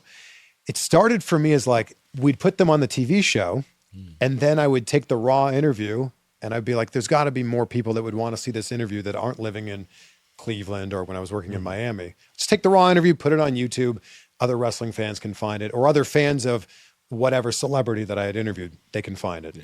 That was how it started. And then when I was like, the wrestling interviews are starting to get a little bit of traction. What if I could go out of my way, interview a legend at a local wrestling show or drive to this convention and interview a legend there, again with my iPhone shooting this and hopefully my buddy holding it, like shaking while he's holding it. But then it turned into like, could I one day do an interview with like John Cena? Man, I got to do that. Could I interview Stone Cold Steve Austin? Wild. I had interviewed him over Zoom a few times for like a few minutes, but like to interview him a few months ago at his ranch, that was the craziest thing. Yeah. Undertaker, like that day I was on Undertaker's podcast and then later in the day, he's like, where do you want to shoot the interview? I'm like, you tell me. Yeah. Undertaker. Dead man. I'm like, do you want to do it here at your studio? Do you want to do it at my hotel? I'll find a room. He's like, why don't we do it at my house? I'm like, okay. He's like, let me give you the address. I'm going to wrap up here. You drive there. You get set up. When you get to the gate, it's the house on the right. I'm like, okay, cool. And let me give you my phone number just in case you get lost. I'm like, oh, wow. Man. So I think it's in those moments when you're like, this is crazy. Like I got the first interview with Chris Jericho after he signed with AEW, which was huge news because nobody thought he was going to leave WWE at that point in time. And I got an interview with him in the backseat of his car. It got like 1 million views in a day. Wow. And like, that was one of those, talk about inflection points. That was one of those inflection points where like a lot of people saw that interview and like, oh, I'm going to check out this channel. Yeah. But there's been so many, like to grow up watching wrestling and to now be able to sit across from someone and share a conversation. And like, all of these interviews start with like me being a fan first and me selfishly just picking their brain about like my favorite moments from their career or like their mindset about things. If I'm learning something from it, I'm hoping that the audience is also learning something from it. 100%. So, take us through that process, man, because like I said, you're kind of like the guy that I know we look at and like, we got to get to blueprint. Chris's level. I would set the bar a little higher, but thank you. Well, no, I mean, bro, like no cap. Like in this space, you are someone who, you know, you're top of the food chain, man. So, like, what is your process like from start to the interview's over? How do you go about your business? I've got a notes section in my phone and if I see something online that I think is interesting or a spot from a match that I loved, I'll just throw that into the notes section and the notes section just continues to grow from there. But I would say if it's someone I've never interviewed before, I start with just the skeleton of their career. Where did it start? Where were they trained? Was it WCW first, then WWE? Were they in ECW? I'm just trying to get a skeleton of like where they started to now. Well, Chris, let me stop you. Sure. Before you even get to the interview though, like the process of, you just said you travel to people, right? Yeah. That's your thing. How did do that them all in person? So when did you decide like I'm not going to wait for them to come to my city? I'm gonna go get them, and then I just want to make it as easy as possible. Right. And I'm not saying I would never do a Zoom interview again or a satellite interview again, but I remember working in TV, and there was a difference between getting invited to the junket, where you flew to New York, flew to LA, wherever the location was, and you sat down in person with somebody. There was a difference between that and getting a Zoom link and just chatting with them, two-dimensional version of them, essentially. And I just felt like getting the in-person junket was always a better conversation. You shook that person's hand, you gave them a hug, you looked them in the eye. You got a photo with you with your arm around them. Like you actually got to be in the room with them. The vibes clash. Yes. So I always remember the producer of our show at that time, my TV show, being like, if we can do it in person, we will always try to do it in person. And I was trying to do the same thing with my YouTube channel at the time and also the podcast. And then when the world shut down in 2020, I remember putting out a tweet being like, I've never done a virtual interview. What do you guys recommend? And people were like, Zoom, StreamYard, Riverside. I tried them all. And like, yeah, it worked. And it was a nice thing to do during that time. But I was like, I always want to get back to in person. And the biggest thing for me is, how can I get someone to say yes? And this has always been a thing in my career, in my life, of like, if you're not going to fly me in for that audition, what if I just happen to be in that town next week? Yep. How can you say no to that? Yeah. So if The someone's initiative, if someone's like, yeah, I'd love to do an interview with you, but I'm in Dallas, I'll be like, are you free next week? Actually, I'm flying to Austin next week to do an interview. So for me, it's just been like, how can I get them to say yes? And then we'll figure out the details after that. So that's how it's always been for me, of like, how can I make it as easy as possible for you? You're staying in that hotel for SummerSlam? Great. I'll get a room in that hotel. We'll figure it out. We'll go from there. We need a street team, TJ. I'm doing this all myself. Let's say this seems you're doing it. You're shooting everything. You're setting up. So that was how it began. Okay. And like, I was setting up the cameras. I still set up the cameras for a lot of these interviews. I was editing my own stuff. I'm not a great editor, but I know how to edit. Solid. And I learned that, like, what if I hired someone who's really good at editing, so I could spend more time doing what I prefer to do, which is like researching, doing the interviews.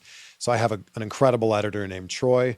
He does all the shorts, all the reels that you see on social media. He's such a great editor. When did he come on board? Because I know from the first episode I was on to this last one that I did, I was like, oh my God. Like, the preview was crazy. Oh, that's RJ. That's a whole other guy that's doing those. Oh, the previews are so good. Yeah. But if I'm like a 6 out of 10 editor and Troy's like an 11 out of 10 editor, not only is it going to look better, but he's going to do it like in a quarter of the time. So like, that was a big part of it. But now I have a lot of people on that I'm working with that they're the best at what they do. So now we can all focus on like, what are our strengths? If your strength is putting these trailers together, take it and run with it.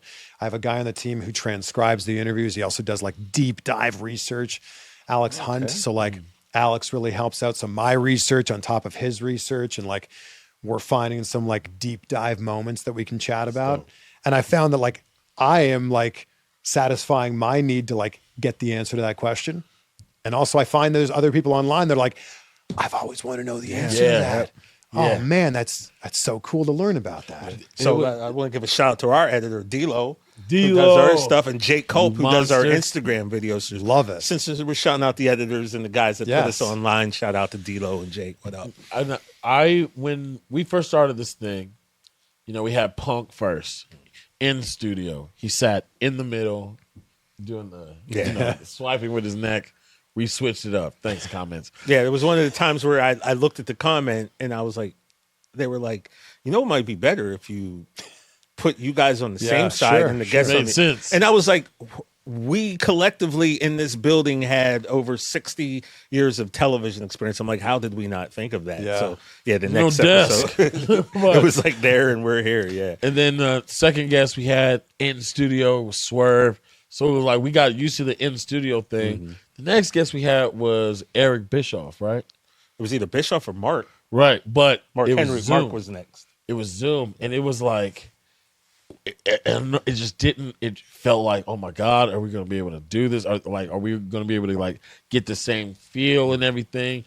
And number one, Bischoff and Mark Henry, because they were like legends, you start to not even care. Like, once the conversation starts going, and like Mark Henry was the reason why I even started to go on people's shows like busted open and things like that, because he saw me arguing with people on Twitter. Yeah. And he was like, Shay, you've got to relax. Like they're the wrong people to talk to. Like, come talk to like us. Yeah. Don't talk like, you're never going to get the right response out of them. I'm sorry. No Mark. disrespect. I fail you No every disrespect. day, Mark. I fail you every day. I'm so sorry. I owe you so many dollars. I just think about the biggest podcast, not just in wrestling, but Yeah. like biggest podcast general, in the world. They're all doing in person. Like Joe In Rogan person. did a few during COVID when he had to. Yeah. But as soon as the door was open to do stuff in person, he was doing them in person. And like I think about that, and like there's this quote I always come back to. It's, if you're willing to do what others aren't willing to do, you're going to get results that others aren't going to get. And like if it's easy, right, to like click on a Zoom link. Although, have you guys ever had this? We don't need to name names here. You ever done a Zoom interview with someone and you can tell they're not paying attention? Oh, I had one where I could tell, I'm not going to name names, but I could tell they were like looking at emails or definitely doing something other than looking at the Zoom window. I can tell you, like, it feels like we're kind of crapping on Zoom interviews, which I don't want it to make it seem shout out like. to the No, people it's at not the Zoom. case You at guys all. do Because great things. that's where we get 80% of our interviews. But no, I can honestly say I feel as though everyone we've had has been pretty engaged and Great. and into it. I Good. can't Now- think I mean, of we're not at 885. No, I mean, yeah, we're not. But I'm sitting there trying to ponder. Like, Okay, good, I can't remember one time where we got done. And I was like, that person was not into this at all. Now, there have been times I do believe that at the beginning, some Yeah. people Gotta warm them up. warm Yes, up, and then when I they get see, that. Warm up, baby. okay, like to quote the Sheik, okay, they're not jabronis, Yeah. and they know what they're doing, Yeah. and so I've definitely seen people heat up. Yes. As the interview started, but no, I've never really can think of one where nobody was in. Because you were speaking about your guy who does research. Yeah. Because there was a time where I was filming a movie that shall go nameless that because one? they didn't pay me. Oh yeah, I'll tell you about that off You camera. told me about it. All right, great. Thank goodness. But it's trauma. So while I was filming that, though, we had Nia Jax on. And I was doing research, and I was looking at, like, I'm talking old bits, like just anything I could find, because I need something to, I just felt like I needed something to splash to kind of like be different than the other interviews. and what he does great, and I picked this up on our first interview, not to interrupt, is like he does all the intros for this show, and I was like, he did it the first few times, and he would put these little tidbits right into the intro, and that immediately, you'd physically someone sitting there like, yeah, okay. Yeah. Yeah, that Wow, little tap how- breaks the wall. So then it was like it just became easy. I never even think about doing an intro now because he's so on point with them. But yeah, so many times you will drop that little, and their Starbucks order or a nickname. Yeah, that they have. exactly. And they're like, how I got that's done. cool. Yeah. So Because Nia and Alexa Bliss randomly are on the Steve Harvey show. that is And random. they say their Starbucks orders. So I was like, all right, I'm going to keep that. I'm gonna Yes. keep that on me. I said that in the intro. She lights up, Yeah. and from there, the wall is Yes. down. And it's like, you see me. Like, you care. Like, you looked it up. And, I originally got that from, shout out Nardwar, wherever you are. Oh, by the way, Another Canadian legend. we haven't talked about it a lot. Huge Nardwar fan. Nard, bro. best. Yes. Yeah. And Shout out to Nardwar. Like, I would see the coolest people in the world Yes. caught off guard, and they're like, hold on, did How- you just tap into me? I I love the how did you know that? yeah. And exactly. I love his answer to that. He'll be like, You're Chris Family? yeah, we have to know. We have to know. You're O'Shea you Jackson don't. Jr. We You have to know. Yeah, And shout so, out to like, Nardwar, man. I always look for like those little things to like show them that like, no, dude, like Yeah, you're we're- in good hands. We're taking we it really serious. care. Yeah. And I think that's a big part about interviews is like you have to find a way to build rapport as quickly as you can. Yeah, yeah. Yes. 'Cause they're there for him. Like when we had Chelsea Green, and I'm going to say this, like I've known Chelsea Green since the Laurel Van Ness TNA days, right? I was always like, okay, Chelsea Green, great. And then everyone got behind her, especially after the Unreal, and I was still like, Chelsea Green, sure. Sitting across from her at 2K26 a few weeks ago, it took 4 minutes. 4. That's a long time for Chelsea. It should have been 4 seconds. It should have been 4 seconds, but for me, I was kind of like, oh, whatever.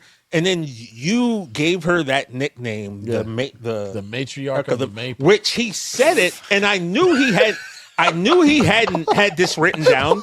I knew you had, because we were just like, oh, Chelsea Green's coming in. So, okay, cool. And he said that. In my mind, I'm like, this mom just made that up on the spot. She did the salute. And she was like, oh my God. And it was just like, but in that moment, you're right, it probably wasn't 4 minutes, but it was like, instantly I was like, I went from, Chelsea Green, sure, she's cool, to give Chelsea Green whatever. I do love she so wants. good. Whatever she wants, give it to her. All right. And so like you said, and that was another prop I'll give you. Like, I was like, I know he didn't write that down. Like, no. Popped in on his head right there. SAT words. But all right. We've been going over, a little bit of the past, a little bit of what it took to get here, but you are a wrestling fan for real. And there are some things happening right now, dude. We are on the road to WrestleMania. The road to WrestleMania is in full effect, and it really didn't feel like it for a little bit. It kind of, things kind of jolted into everybody's mad at each other. People are back. People are hurt. It's a bit all over the place. There's new champions, especially with Penta, who we had on, and I guess the first things first. We wanted to start off earlier with the Elimination Chamber. Raquel, star of the chamber. Yes. Hi, Raquel. And looked like $1 million with the I didn't realize they were the glass, Meta sunglasses. I was like, oh, she kind of swagged out to be in the chamber right now, right? I tweeted, she's smiling so much. Is she about to win? Right. I love that she's calling herself Big Sexy. It's so good. She leaning right into that. I gotta be honest, I always liked her. I hated the smiley back pose Raquel thing that she used to do. I'm like, you were too big, too strong, and too bad to just be coming out like, pandering to these star-making performance for her. Yeah. And also, you got to give a shout out. I know that there's some people right now talking trash on Kevin Nash, but when he put the tweet out about her, did you rhyme on purpose? Maybe. We're musical people. I don't know. But when he put that tweet out about how she should be working bigger and she didn't take offense to it, she's like noted. Yeah. Didn't everything change? Since. Like everything changed about her after that. And then she became, you are 6 feet tall and you are bigger and stronger than the rest of these women. And you're wrestling like that. And that was a dominant performance for her. Yeah. I think that something has shifted in 2026. Like weekly television, Raw, SmackDown matters.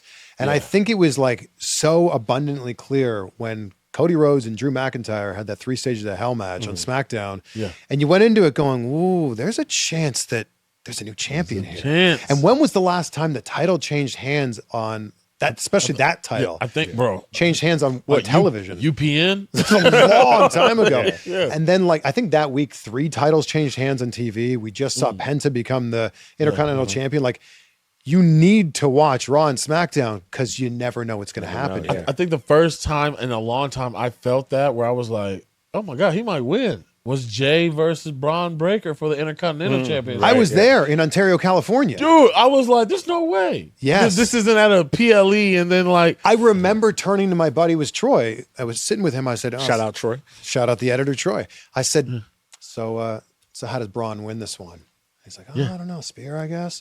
And then they got towards the end, and I went, he's not gonna win. Dude, this is crazy. And I love that that's where we're at right now with wrestling, because there was a long time where it's just like PLE to PLE to PLE. Yeah, right. You get your title. I'm gonna give you 2-3 months. After the 2-3 months, then you can start to be nervous of just who's gonna take it, who's gonna take it. And people kept saying what are the matches you're looking forward to for WrestleMania? This is a month ago, and I'm like, I don't know who the champions are.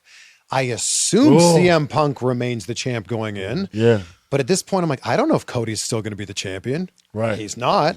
I don't know if Drew's going to be the champion. I truly do not know what's going to happen this Friday on SmackDown. Can I tell you right now?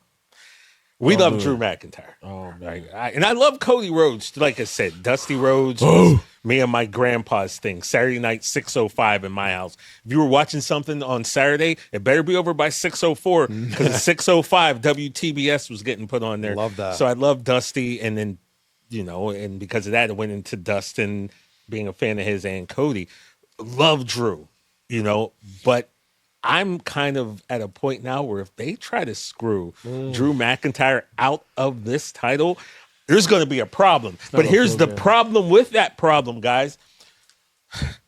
Cody against Randy just makes so much sense at WrestleMania, right? It makes so much sense with Legacy. So now I'm torn. I know. So do I have to root for a triple threat match? Because I feel that's the only way that this can really go.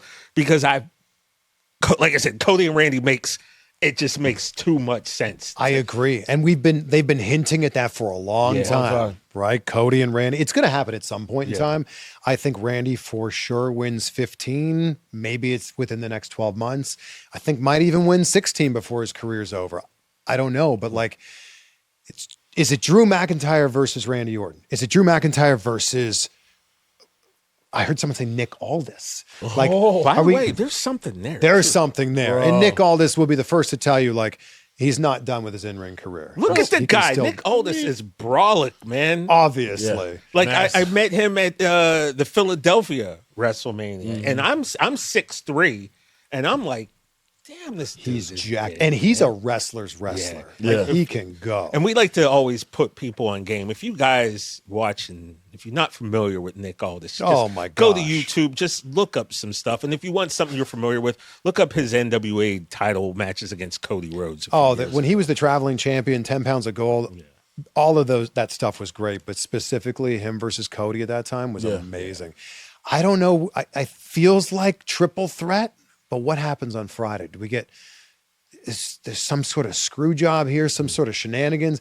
Does Jacob Fatu get to be part of this picture? We're having a fatal four-way. But isn't that what's kind of cool? It's very cool. Today on the Eisen show, we were talking about basketball, and we're and the same thing with football season. It was wide open. There was, especially when the Chiefs were down, nobody knew. You didn't know the Seattle Seahawks were going to win the Super Bowl. Get the hell out of here. Yeah. Basketball right now, it's still wide open. Who's going to win the NBA title? You don't. Well, anyway, realistically, you don't know, and I feel like that's what's great. We don't know. Yes. Is it Randy? Is it Cody? Is it Jacob? Is it Drew? We'll know after this Friday, which is cool because then that'll give us a nice runway leading into WrestleMania, and then we can figure out how the other matches are going to shake out. But wrestling it's been at its worst when it's too predictable. And I feel like over the last, especially 2-3 months, it's been unpredictable. And people were even saying, I was saying this, that it's unpredictable. People were like, what are you talking about? Cody's obviously going to win Elimination Chamber. And I'm like, is he? Yeah, right. Are you sure about that? And I will say this, though. For it to be Cody versus Randy, 1-on-1 at Mania, I feel like there's no way, there's no world that I live in where Cody loses back-to-back Manias. What? There's not what are you doing to him then? What are you doing to him as a character? And what does it mean? And as a Roman guy, that just pisses me off about 40 all over again. Because as soon as we got to 40, and then you're online, all they kept talking about was who's going to take it off Cody. He just got it. All right. And then he can't even go a full year of Mania to Mania, and he loses it. You're going to make him lose it again? You know what nobody talks about? What's that? Roman Reigns never got a rematch.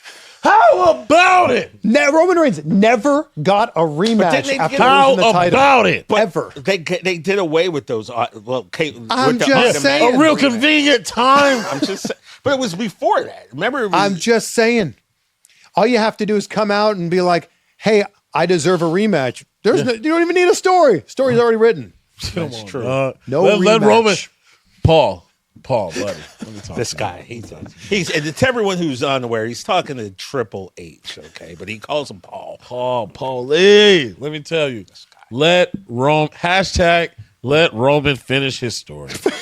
What story do you want? What story? Y'all shut the I'm hell up, excited for Punk versus Roman. I am. Yeah. Very. Which, by the way, was news that we got the break on no contest when we were in San Francisco for the Super Bowl. Gross. They were like, you got to read this teaser, and I'm like, oh, okay, you guys are the main event of night 2. Here's the deal. It didn't say night 2. Thank you. Oh my God. I'm glad we get to talk about this because I kept reading the graphic. I was like, TJ, this never says. I think I inserted night 2 in there in my excitement of reading this. But Holy shit. how could it not be night 2? Bro, it's Roman Reigns and Charles Montgomery Punk. You're not putting them at night. Charles 1. Montgomery. This Come one, on. yeah, this one does. Yeah. Come on. So I don't know. Chris, I think I got Overzealous. overzealous, but nobody hit me up and Not said, a single. And I was like, TJ, they keep everything that they show on the screen does not say it, but I'm not going to react. If it ends up being Cody versus Randy, is that night 2? nah. I can't. I agree, probably. Punk Roman has to. It was really weird at Royal Rumble when Michael Cole kept saying the winner of this match gets a guaranteed main event match at WrestleMania. And I'm like, that's not true. You get a title match at WrestleMania, but it is not a main event. Yeah, they do that a lot, 100%. right? Yeah. They kept saying it. I think they even kept saying it at Elimination Chamber. Yeah, keep trying to. Yeah, like Dig how many that main in events there. are there? Yeah, dude. just two. And it's man. It's just it puts Cody in a weird spot because he's already feeling like he said, not every game is a home game. All of a sudden, you know. Well, you knew it was bound to happen. But I'm excited because we don't know. Like that's my point. Every time there would be a title defense on Raw or SmackDown for the last 3, 4, 5 years, kinda you'd do. go, well, the champion's going to still be the champion after this. It's not the case right now. Oh, And wait, that's what's cool. hold on. Can I? This is a little bit of inside. You know, me and my sister have had this talk, so I'm going to bring it to the show now. That's which what we is do here. Always dangerous. But TJ, I would like to take some creative liberties here. Oh, that's my favorite thing. All right. So I know O'Shea's creative. I know what you guys are going to think. You're going to feel the comments already. I see your stupid little thumbs getting hot already. But listen, if I was running things back there and there was a situation where I wanted to hint at Cody possibly going heel or anything like that, I'm not saying it needs to happen. Okay. I'm saying if I were to hint at it. You're saying What? eh? No. Okay. No, but I'm saying if Cody gets into a position where See Chris O'Shea's creative liberties. he's not in the main event, he's not defending the championship. Do you remember a while ago when actually how Cody got here? Seth Rollins was so obsessed. I have to be at Mania. I have to have a Mania didn't match. have a match. I have to have a Mania match. He went and bothered Vince in his office. What if that seed of lunacy, that same thing that got Cody here, drives Cody?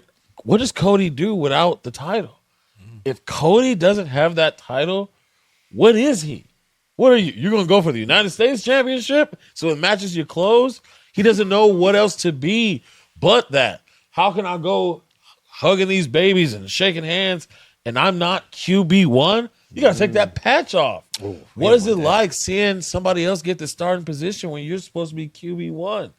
And what type of mental gymnastics does he have to go through to make sure he will do whatever it takes to get that title back? It seems to be a little juicy. And that is O'Shea's creative liberty. With your bitch ass. Hey now. You got to sponsor that segment. Just Yeah, a just little throwing thing. it out there. That was like my first or second choice for the pod, and I gave a list, and he looked at no contest. He goes, "I love that." And I'm like, "Cool, I like it too." So yeah. So if you have a creative liberty, just let us know above. Yeah, beforehand, it's when the we'll- light bulb goes off in your head. And we'll It pop could be that up. mid conversation. Yeah. I like we that. have no rules on this show. Right. Or what else do we have going on? Obviously, we talked about Raquel in Elimination Chamber. Talked about Drew. We got to talk about the other side. Seth Rollins. Yeah, Seth Rollins coming back. I feel like I predicted that. I feel like, I think Talk to him. we're still getting Seth Rollins versus Braun Breaker at WrestleMania. I think they're both going to end up being healthy and ready to go. Okay. That's the match that they were trying to get Yeah. and teasing for a while. I think it's still going to happen. And I was like, I was a little curious, a little side note here. Why were they wearing the masks with a big open mouth hole? Oh my God. Could have They just look done like- the eye holes. No, you're right. So they look like the it'd Foot be, Clan. Right, but then it'd be like, who is it? Because people were like, it's clearly Grayson Waller. Like, Yeah, it looks look at like the- him. We can see his tattoo. Yeah. Those shoes look similar. But I love seeing Seth Rollins back. He Yeah. just brings, I think he just levels up. And I was like, I feel like there's going to be some sort of twist, some sort of surprise at Elimination Chamber. Yeah. Like, I think Drew's going to be there to like mess things up in the main event. Didn't think it'd be Seth already, but here we are. And I love that he's there. I tweeted right before. I was like, there's a 99% chance that Punk beats Finn. Yes. But there's a 1% chance, and that's Seth Rollins returning. And he just returned at the match that was at the end instead of the fun. But like, Had he not had beef with them, maybe he would have. exactly. You know? Now, TJ would tell you, and the fans of the No Contest Wrestling Podcast would tell you, I have been on a Seth Rollins hate train for about a year now. Because TJ is one of the first creative liberties that pissed me the hell off. He told me that Paul Heyman was going to backstab the Tribal Chief and CM Punk and go with Seth Rollins. You called it. Well, I'll just say this if I may. Seth was on the Rich Eisen show. He calls him Colby, by the way. He's just acting like this because you. Well, we're friends now. And it was literally about 3 weeks before. If you remember the storyline where he was saying Paul owed him a favor. Yes. So about 3 weeks before that, he's on the show. He was like, what we're looking forward to WrestleMania. I'm like, well, I know what I think is going to happen. And he goes, oh, really? What's that? And I said, well, I've got a wrestling podcast for that. Yeah. And I came on and I said, who has Paul Heyman not? He's already been with Punk. He's already been with Roman. And at that point, he just starts kind of like seizing up. Like, no, don't say. I'm like, what if Paul and Seth get together? They haven't worked together yet. And that infuriated him. And then it actually happened. While we're there, by the way, I called him a bunch of things. Yeah. None of them can be aired here without. So what's your issue with Seth Rollins? Oh, because He hates Seth Rollins. I just feel like Seth did not need Paul Heyman, dude. Seth was so like, the way that I look at Paul Heyman as the guy who takes either the underappreciated and makes them like, shines them into like top this, mid-card guy and puts him. like, yeah, or even like not even strictly mid-card, but somebody who's not getting that proper guidance. The same way this character always is, but it's just something about adding that Paul Heyman guy thing to you that polishes it up to be the diamond it was supposed to be. Maybe that's you saying a little bit less. Maybe that's you and Paul really running it, or like just something about adding him with it and just the maniacal madness that he brings to another character just makes them. It multiplies your menacingness all the way up, right? Yeah. Seth don't need that. I have thought Seth was this menacing guy forever. He was practically a cult leader one time. True. Dude does what Paul Heyman does to other people. So I was like, this is just overkill. And then it turned into the Vision or Bloodline Light, as I was calling it. All right, things have changed, whatever. But then when he pulls the crime of the century, all right, the heist of the century, whatever you want to call it, which was another time where wrestling surprises you. Yes. The ruse of the century. The ruse of the century, where another time where wrestling surprised you. It's Didn't just surprise so me funny. because I knew it was coming. Right. But- He was getting doors for him and stuff. Go ahead, tell him how he was getting doors. Oh, well, for you Seth remember, Rollins. well, after that, when the whole LA Knight thing happened with Seth blew out That his Saturday knee. night's main event. when Saturday he night's got main hurt. event. Yeah. I'm in Dallas. I'm at All In, and he's at Saturday nights, and I'm at the presser after, and he's blowing up my phone. Oh my God, Seth is like, hurt. bro, like, I this think dude's it's a for hurt, real. bro. So that was Saturday. Seth was already scheduled to guest host the Rich Eisen show on Wednesday. This had been set up 2 months prior. So Yeah. I text Rich. I was like, yo, apparently Seth got hurt, so maybe you should check to see if he's still going to come in, because Rich had somewhere to be. And then Monday, he was like, no, he said he's still coming. And I'm like, what? He's still coming? And so we come in, and my man's got the leg brace on, and he's hobbling around. He worked, man. And I remember, at one point I said, "How are you doing? Like mentally, how are you?" And he gave me this answer, and then we put it on YouTube. All of a sudden, I became a sympathetic. Like people were like, "Whoever that guy is that asked Seth how he was doing mentally, we all need to start following him." And I was just I remember seeing that. I was just like, I did. I mean, I didn't really expect it to hit people like that, but yeah, I was like, mentally, how are you, man? Because, and then it turned, and yeah, the getting the door thing. I sit back in the corner at the Eisen show. Rich's desk is right behind Shay's. Like during commercial breaks, when I knew he had to go to the bathroom, I would leave where I was, come walk up and give him his crutches so he wouldn't. So yeah, I mean, people were like, "Did you know?" I'm like, here's the deal. 98% of me believed him, but I've been a wrestling fan my entire life. So 2% of me is like, this is some bullshit. But you know what? As a wrestling fan, I'm going like, if you say you're hurt, then you're hurt. Yeah, and that's what we're. And it just so happens that there might have been a little curse put on the visual, and everybody started getting hurt and all this other nonsense. How about that? I'm just saying, the best laid wrestling guys don't like that. Mice and men, and now look what. Yeah, everyone's hurt. Yeah, well, but we don't know how long everybody's out for. Exactly, it's always been like I think that Braun Breaker comes back sooner than people think. They need him. This is just a guess, right? Chris, you don't think there's a chance, right? Because he overturned the table, which breaks if someone stands on it.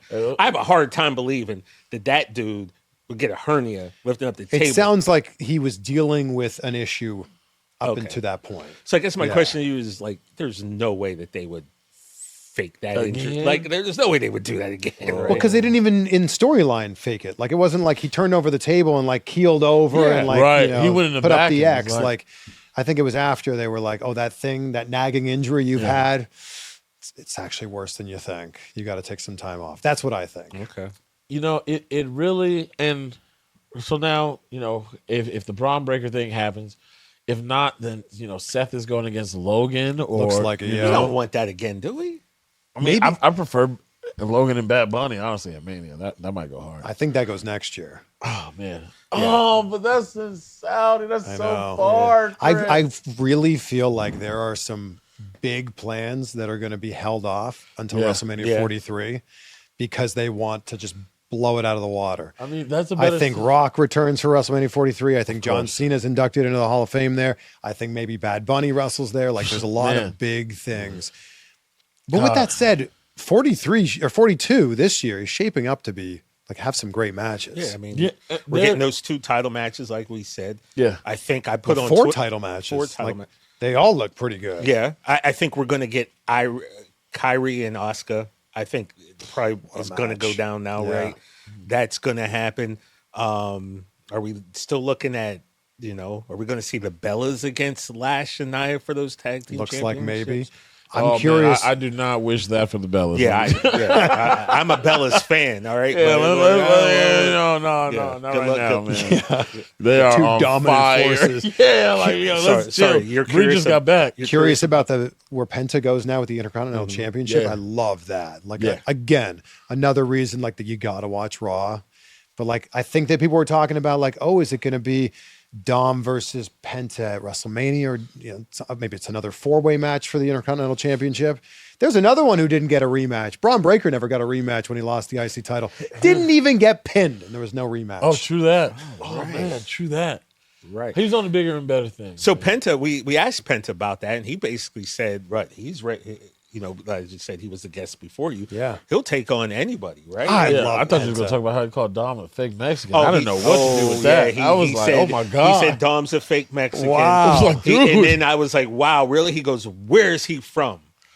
San Diego. And you were like, you brought up the passport. Wow. Yeah, the passport's blue, bro. But yeah, and he threw out some names. He's down. And even if we brought up, what if you look at the contract and it says Ray Phoenix on it? Like, what a match that would be. We're probably not going to get at WrestleMania, but the name says Ray, but it says Ray Phoenix. Oh my goodness. Throwback to Shane McMahon. Woo. I put out like it was a history-making win for Penta. He's the first Mexican-born wrestler to be the Intercontinental Champion. So many people in the comments being like, "Well, actually, what about Rey Mysterio?" What about him? He was born in California. Yeah, right. Well, so Tito Santana didn't hold the championship? Yeah, he was born in Texas. right? But it's so buddy. funny how online people don't have 4 seconds to Google something. Yeah. In the time it took you to write that comment, you could have, a quick Google search might have surprised you. So The robots. I know the crap that we hear at our 75 episode level. So you must just, Not at 885. you must just look at some of these comments sometimes and just be like, Well, every once in a while I'll respond and be like, hey, a quick Google search might surprise you. yeah. And that's it. What I just leave it at that. classy Just a quick Google Chris search. Van Vliet answer. Yeah, because you know who's not going to give that answer? Hell no. How about you shut your A quick Google search may surprise you. This guy right next to me is not going to give that same type of grace. It's because like now you're in my house talking to me crazy, and you could have just let me talk to myself. Just let me just be a nerd and just leave me alone. Sometimes I put out those graphics that guess the wrestler. So it's like this title to this title to this title. And then a lot of people will be like, well, didn't they win a tag title? It's like, no, or else it would have been on this graphic. Or sometimes we did the research for Right. you. Or Thank sometimes you. like that, you'll be like singles titles, and someone's like, "What about tag team?" Mom, it says singles. It don't say says nothing about singles, bro. tag team. I get this simple. so much. I'm sure you guys do too. I'll put up a photo of like the guest on the show is so and so, or the guest on the show today is so and so. Did you guys talk about this? How about you just You could listen to the episode. Yeah, bro. You'll find out all of the things we talked about. Dude, there used to be a guy who, you son of a bitch. There used to be a guy who, like, me and TJ, we have to do our review, then we get to the guest, and then, like, we do a little outro. Bam. Every episode, the guest starts here. Oh, We don't do the timestamp You thing because slut. I would do hide from channel if I were you. Yeah, dude, like, and I always feel like sometimes people might want to know what we're talking about. beforehand. we got to ask the questions when the guests get here. Like, you can't get rid of us. Oh, my goodness. I don't want to get back into the scene. No. We're not toxic. We're not toxic. We try not. Not toxic, bro. No, not at all. But yeah, so Someone insulted me in the comments and said, "Oh, wrestling's Ryan Seacrest," and I was like, "Whoa, that's the kindest thing anybody's ever said." Thank He's got you. so much money. right You're telling me the most successful television host of this generation. Yeah. So, Thank you. Yeah, thanks. I gladly accept Thank that. you. I wish I had 1% of the success and money he's made. Ryan Seacrest. Well, I don't know what your pockets look like, but you definitely have 1% of the success. you're and killing probably it. more. Come on, Maybe man. within wrestling. Yeah, we Well, don't know how and powerful what are Ryan we here to Seacrest talk? is. Wrestling. Okay, so that's all that matters. Okay, that's all that matters. I man. feel like, wait, something I'll let you sneak by because, like, we have, like we said, the conversation happened, so our normal questions are out the way. But you did a little backyard wrestling, so that means that you have a welcome to wrestling Yes. moment where you got put on your ass or like that little blue mat. Yeah, bro. What was your welcome wrestling moment? We were doing the wrestling on the trampoline up to this point, and then we went to my buddy Greg Kuzak's backyard, and they had the very thin blue gym mats. And I took my first bump on there, and this was without any sort of training. This is just from me watching wrestling. How old are you at this point? 16. I took a bump and I went, ooh, Yeah, that noise. and I was like, okay, like that hurts a lot more certainly than a trampoline. Yeah. So that was the first moment. But when I went to wrestling school when I was 20, and that was the first time I took a bump inside a wrestling ring. And I always say, like, when we're watching basketball, chances are we've all dribbled a basketball, shot it at a hoop. Yeah. If we're watching baseball, we've played catch, you've hit the ball. Same with football, right? If you're watching wrestling, there's a good chance you've never been in the ring, you've never ran the ropes, you've never taken a bump. You don't really know what it feels like. But boy, there's a lot of people that like to sit there and pretend that they've done it and pretend like they've been in there. I took that first bump and that was like, oh, but I was like within a class of like 10, 12 other people. I didn't want to make it feel like it hurt. But running the ropes, and I'm sure you've heard this 1,000 times From before. everybody, yeah. Running the ropes hurts way more than you'd think. Yeah. Everybody says, man. And we did it all that first class. Like we were locking up, we were taking bumps, we ran the ropes. And like the next day I had a huge welt right under my armpit on the lat. And I remember showing my mom, and my parents, Dirk and Helen Van Vliet, are not wrestling fans and were quite upset that their son was sneaking off to do backyard wrestling. One time Now, was this in the Rob Fuego days? it was, yes. Look at you. Wow. Rob Fuego. NCW. Rob Fuego was my trainer in Toronto. Actually, he wasn't my trainer because I was in the beginners ring. He was training the people in the advanced ring. Yeah. I was training with Ashley Six and Chris Chambers. Shout out to them. Toronto indie legends. Rob Fuego was in the ring next to me, and I shook his hand. Very nice man. But that was the welcome to wrestling moment. Yeah. I also remember a moment, maybe a few weeks into wrestling training, where we did the lock up into the corner, and then clean break. And I remember one of the trainers going, "Hey, Chris is the bigger guy here, so you should let him really take over the lockup." I'm like, never in my life have I been called the bigger guy here. Look at you, man. Okay, yeah, thank you, whoa. thank you. So right, thank you. That's a good moment. But for everybody who hasn't heard the story, I was training in the summer when I was going to go back to college. I was studying communication studies, and I had to decide: was I going to focus on wrestling school or school? Because I'm a big believer in the quote, "The man who chases two chickens catches none. The man who chases two rabbits catches none." Oh, okay. And I wanted to focus on the main thing. I wanted the main thing to be the main thing. So I'm going to get my communication studies degree, get that Bachelor of Arts degree, and I figured wrestling would always be there. So I trained for 3-ish months. And then when it was time to go back to school, I was focused on school. And man, how grateful am I that I get to dip my toe back into wrestling. Right. Ring announcer every once in a while, throwing a rock bottom here and there, But that was the welcome to wrestling moment. Have you ever, yeah, because I went to WWE headquarters and then, they took us to the warehouse and I got to get in a ring. And when I grabbed that rope to get in, I was like, bro, I couldn't imagine being sweaty and have to scrape across this real quick. I could just imagine that burn. Kind of gave you a different perspective, right? Because Yeah, they're right. people want to talk about, I hate the word botch so much, bro.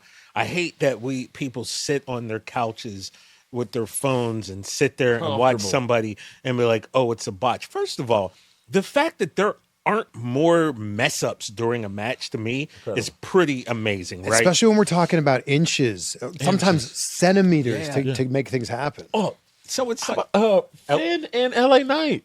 That corner of the ring that just they almost both caused both of them to tear something. when LA, tried to do his backwards jump and he slipped and everyone's like, oh, botch. But it's just Finn had the same thing. I don't know. earlier I then. just don't like it when people point that out because, like you said, it's seconds, it's milliseconds, it's milli-inches. I don't even know if that's a thing. I think about Javon Evans with that OG cutter from top rope to top rope. Anytime. The timing on that was so perfect. Yeah. Oh. If you're off by a quarter of a second, it just looks dumb. Let me ask you, do you remember the Chris brothers? No. Dave Chris, or I don't think they pronounce it Chris. They used to be in TNA. Okay. I saw them at Pro Wrestling Gorilla, and they would. I think it was either Jake or Dave. I want to say it was Dave. He did that same move that Javon did off of the top rope, and so.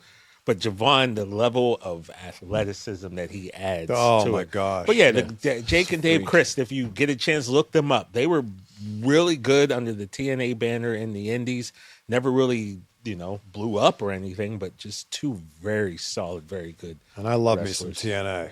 Yeah. Yeah. Back in the day, I was fact-checking about you, man. 2005, 6. I was That was heavily, prime TNA. Yeah, and it always kind of got me, guys, when AEW came around, right? People were like, oh, I stopped watching wrestling. AEW got me back into wrestling. And I'm like, how did you, if you're a wrestling fan, how did you not know about TNA? In addition to you had all your ex-WWE, a lot of WCW guys coming with Sting and Angle and, the main event Mafia with Booker and Nash. You had the up-and-coming guys like the AJs and, the Kazarians and the Daniels and the Cowboy James Storms and people like that. But you also, the women there were showcasing their women greater than anyone. As The Knockouts division Knockouts was great. revolutionary. From ODB to Gail Kim. I told Gail Kim, yes. I told Shay once I spent an hour and a half just watching the beautiful people entrances on YouTube. Shout out Angelina Love, shout out. She was at my wrestling school when I was there. Really? Angelina Love. Yeah. She was in the the advanced ring, but I was Okay. like, oh, hello. Okay, yeah. So shout out to the beautiful people. But you're talking about a specific era of TNA. Like, I would say the golden years of TNA is like 05-ish to like 2011-ish. And then I think that any TNA fan, even any TNA wrestler will tell you there were some rough years after that. I tell you when the rough years started. I think when Hogan and Bischoff got there. When the 6-sided ring disappeared. It was, it changed everything, man. Yeah. And it took something that was so unique and it changed it. But remember we talked to AJ and he thought he liked the 6-sided ring, right? And yeah. He's like, I never want to wrestle that again. Never want to do that again. Yeah. So, but TNA, like in the mid-aughts was great, man. I had so much fun watching TNA back then. Because you are such a TNA guy, I feel like I got to ask you this, because we had AJ Styles on, and the way that he was speaking to us, this is before the Rumble, well before. Was John still? No, John. Thing, or was it John already? This is I think it might have been after. Yeah, it was after. Yeah. So the way that AJ was speaking about his career, first of all, TJ had a great idea. He was like, if you and Shinsuke go on one more run as tag teams, tell him the name, bro. It's your name. I said it was so obvious. I said respect the Dragon League because he got the title. I'm like, I wanted you and Shinsuke to be the king of strong styles. I'm like, it's right there. It's pretty great. It's why they pay you the big bucks. Well, yeah, man. And he was like about that, but. And AJ, like, he just was so. First of all, he had a great joke about Shinsuke, but he was like, he just was reluctant on anything that we would talk about down the line. And even with my man Mike Santana, who was the week before, talking about his dream match would be fighting AJ in a TNA ring for the title. Yeah. And like, AJ just wouldn't give, or he wouldn't say maybe one day. Like, not even that. He was also he downplayed his retirement. Like, it was to the point where he was like, I don't think they're going to make that big of a deal. I think I'll be able to just kind of slide away. And I literally just, we talked about interrupting. I interrupted. I'm like, excuse me, bro. I'm like, you are AJ Styles. Like, you do understand this, right? Like, there's going to be pomp and circumstance. We went back after and realized that man had already been on his retirement tour. Yeah. And we didn't know it. And he basically told us in the interview, this was it. And we didn't even, I don't want to say acknowledge, we just didn't recognize the fact that he's telling us right now, this is humble. It. He's telling us without telling us. He was on my show almost exactly a year ago. And that was where the news broke that he's like, I don't want to wrestle past 50. So he was 47, I think, at that point in time. Okay. I think he turns 48 or 49 this year. And he was like, I will not wrestle past my 50th birthday. And I'm like, so 49 and 364 days? He's like, will not wrestle past 50. Yeah. And like, that was news that he was coming out that like a retirement was imminent. I was like, how often do you think about retirement? And he's like, a lot. Oh, yeah, man. My favorite childhood memory is my back not hurting. So I could just imagine what AJ Styles is going. But did you have a question as a big TNA fan? Is that where you were going? Yeah, I'm just like, I was just going to say, like, talk to us about AJ, my gosh. Just like. I had the Best of AJ Styles Volume 1, Volume 2 on DVD. I just remember seeing him wrestle for the first time and I couldn't believe it. Like, I was like, what? He just did what? Yeah. Like, seeing the spiral tap for the first time, I was like, how many rotations is that? Yeah. And he lands it so cleanly every single time.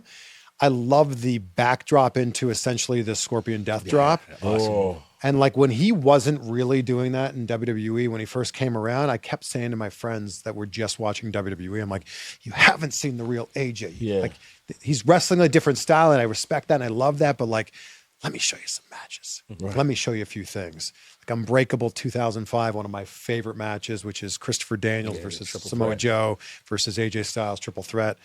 Oh my goodness. Like, what a brilliant like advertisement for like, look at the things TNA can do, because they were only a few years in at that point in time. Yeah. Look at what like the X Division can do. And like, look at what these three guys individually can do. Yeah, AJ Styles, what an unreal once in a, not even generation, like once in a lifetime talent. You think WWE gave him that Hall of Fame so he didn't go elsewhere, like everyone said? No, I think it's AJ Styles. this wasn't was gonna get it. planned for, I'm sure, months. Yeah, You think? whispers. Yeah. Somebody whisper if he would have whispered that to John the way that John said that he did. There's a chance that somebody else of that echelon got word of it. I mean, Undertaker's the one that he's kind of what's my man for the NFL who does the Hall of Fame? Oh, does the knocking on the he door? doesn't do it anymore. Though. Yeah. I Well, love that's the knock. Taker now. David, Taker- David Baker, but he doesn't. The knock now is just a doom. No, Now I, it's like someone you've played with. will give you I the think knock. even AJ said it, like he had some say in this. Yeah. And I think that like if he wanted to wrestle elsewhere, he would have gone and did that. But like this is how he wanted it to go. And it sounds like his body's just saying like, It's time. this is it. Which is funny, and I brought it up to him because internally, obviously, you don't know how someone feels. But I'm like, externally, bro, you are more jacked now than you've ever been. Yes. your Yoked. entire And he career. hasn't lost a step. No, He's AJ Styles. but he'll tell you, "Hey, yes, I have." Yes. And he I'm will like, t- that's- or he's like, I wrestle a certain style so you don't see Right. that I lost a step. Oh, so I guess we have to equate just this moment. It just hit me. Maybe we equate AJ Styles to Barry Sanders. Barry Sanders still on top. You just had an epiphany? Yeah, because like in our interview, TJ, that's why he was like, because that's why he was like, you ever want to talk video games? Yeah. Just bring me on. I was like, what the hell? Yeah, he All was right. like, I'm very interested. We gonna have a video game episode of the wrestling podcast, but it's because like He dropped breadcrumbs that like I got we nothing had else to talk about, but I'm done to talk about. AJ Styles, like what just Makes me a so great sad. what a great human being. Yeah. Oh man. I did the interview at DDP's Performance Center in Atlanta, okay. and like AJ Styles rolled up and he's like, "Dude, you like interview like actual celebrities, right?" I'm like, "Yeah, like AJ Styles." What are you talking Ever about? disrespect AJ Styles? He goes, Like, "Who's the biggest person you ever interviewed?" I'm like, "Outside of like AJ Styles or like The Undertaker? I don't know, like Tom Cruise." He's like, "What was he like?" I'm like, "Why are you asking me these Right. questions?" Has there ever been an interview where you like, or maybe meeting a wrestler where you're like, damn, I probably shouldn't have said that. I think for me with any of these interviews, it's just like I want them to live up to the expectations that I have. That's fair. I don't know if it's like I shouldn't have said that. Yeah. But like, you know how you have the few moments before the John Cena interview and you're just chatting? Yeah. And like I knew that we had to get him out of there at a certain time. So like he was supposed to show up at 1:30. He showed up earlier. So I'm like, do we get some extra time with John Cena as a result?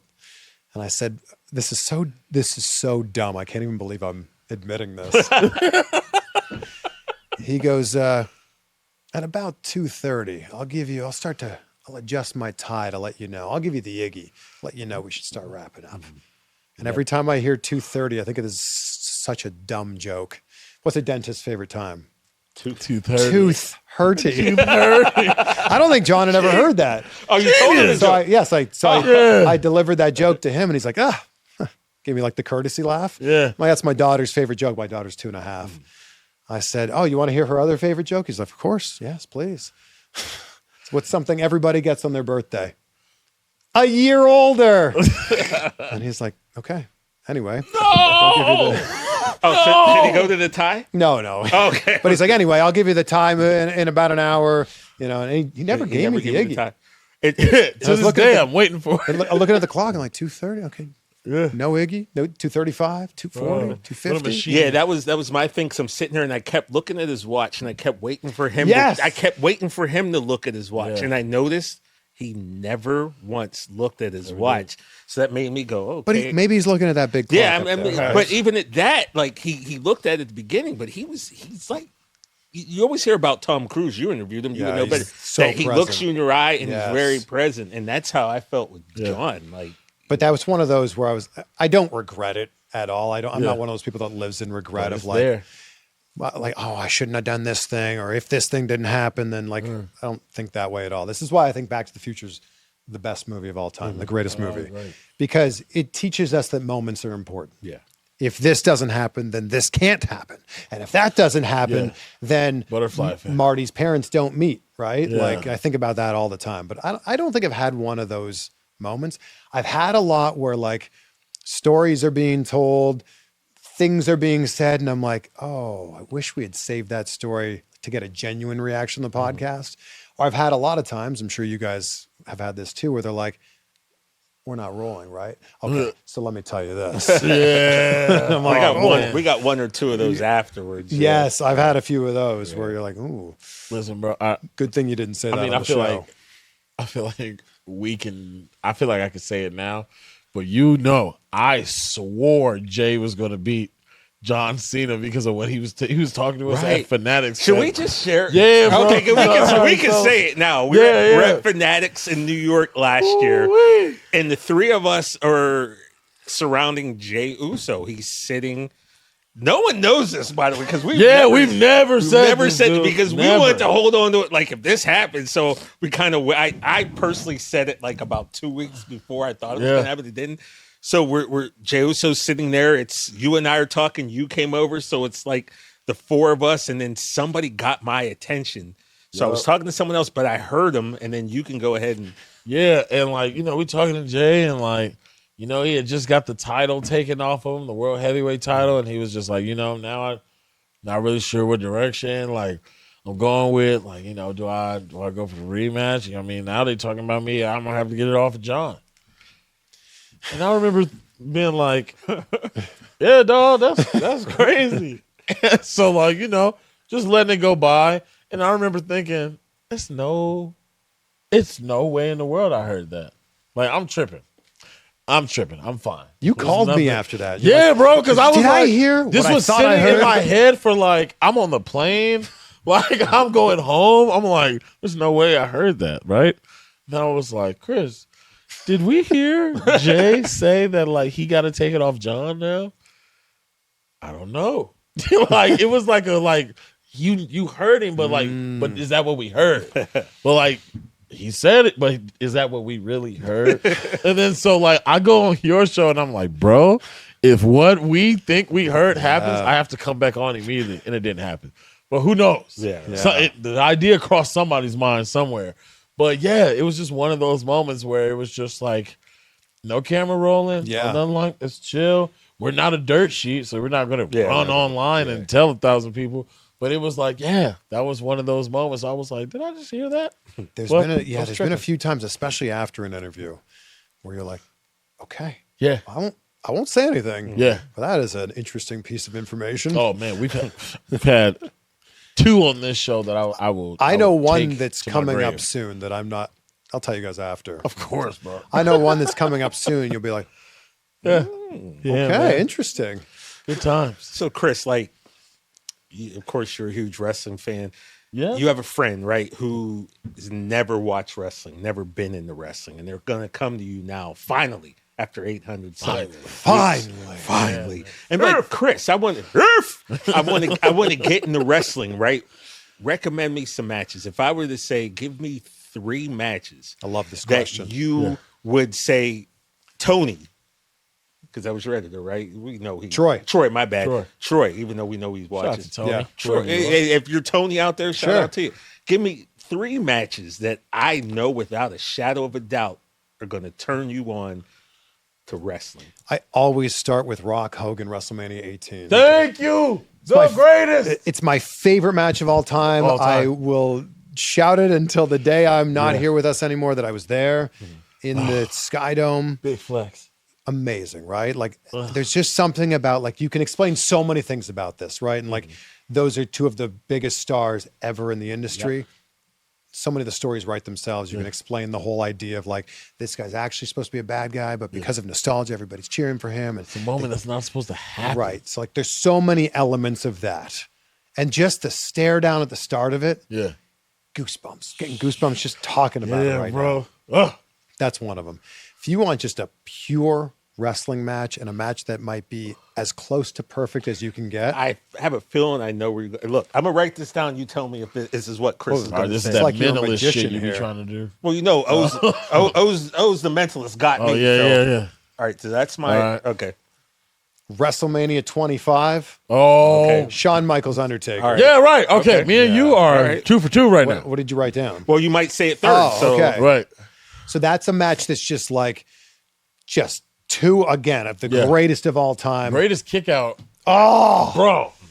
2.99999. Yeah, dude. Oh, nasty. Yeah, that was special. And like, I really think you can go with either of the Undertaker versus Shawn Michael matches. I tend to lean towards 25, although 25 is the first one, right? yes, Yeah. and then 20. Oh, wait, 25 is White Hat? Where he came out with the... 26 was Shawn Michaels' last match. Yeah. And like, I think that there's right. so many elements of that make that a perfect match as well. But like Shawn Michaels versus Undertaker, go with either match, but I'm going to go 25. And then I said it earlier, that Unbreakable match, AJ Styles versus Christopher Daniels versus Samoa Joe, is just like, look what these guys can do. Like, this is wrestling. Like, there's so many things in there that just defy gravity. That is one of my most rewatchable matches. I will just put that on a random Thursday and just watch it. Okay. Why I wrote down, when you start talking about just Pure wrestling? I Yeah. wrote down Owen and Brett. Oh, of course. I mean, Bro, it's a so Canadian tough to just, staple. it's so, yeah. This is the thing Canadians love to do. They love to point out fellow Canadians that are Yeah, famous. bro. I would. We do it all the time. My wife's like, I get it. There's famous Canadians. Who the hell is Tim Horton? Oh, famous hockey player. Yeah, man.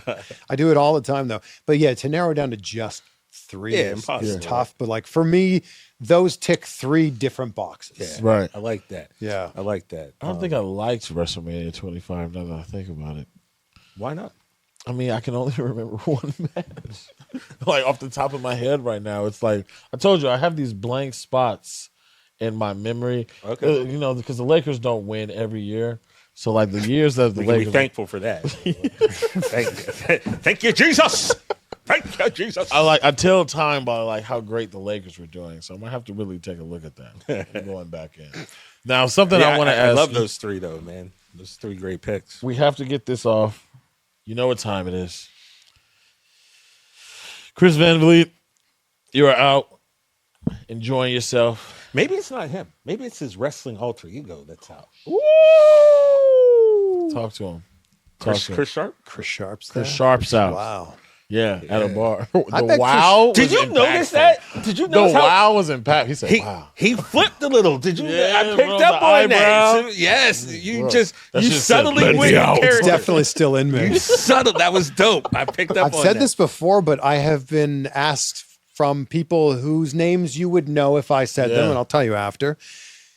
Would you want to have a wrestling match? Come on, You don't even have to do most of the work. I'm like, the itch. I can really only bump. I can run the ropes. Like, I've never had a match. Like, I would really, truly want to train to make sure that it's like up to the standards that I hold Right. myself to as a wrestling fan.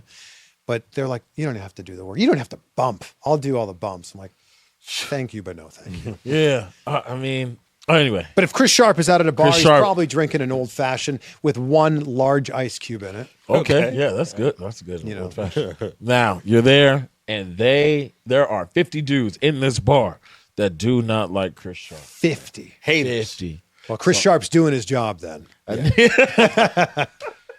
I need you to pick a team of you and 4 other wrestlers of any era to make sure Chris Sharp stays that way and gets into the car. Oh, he stays sharp. I like your style. I'm out here. I like that.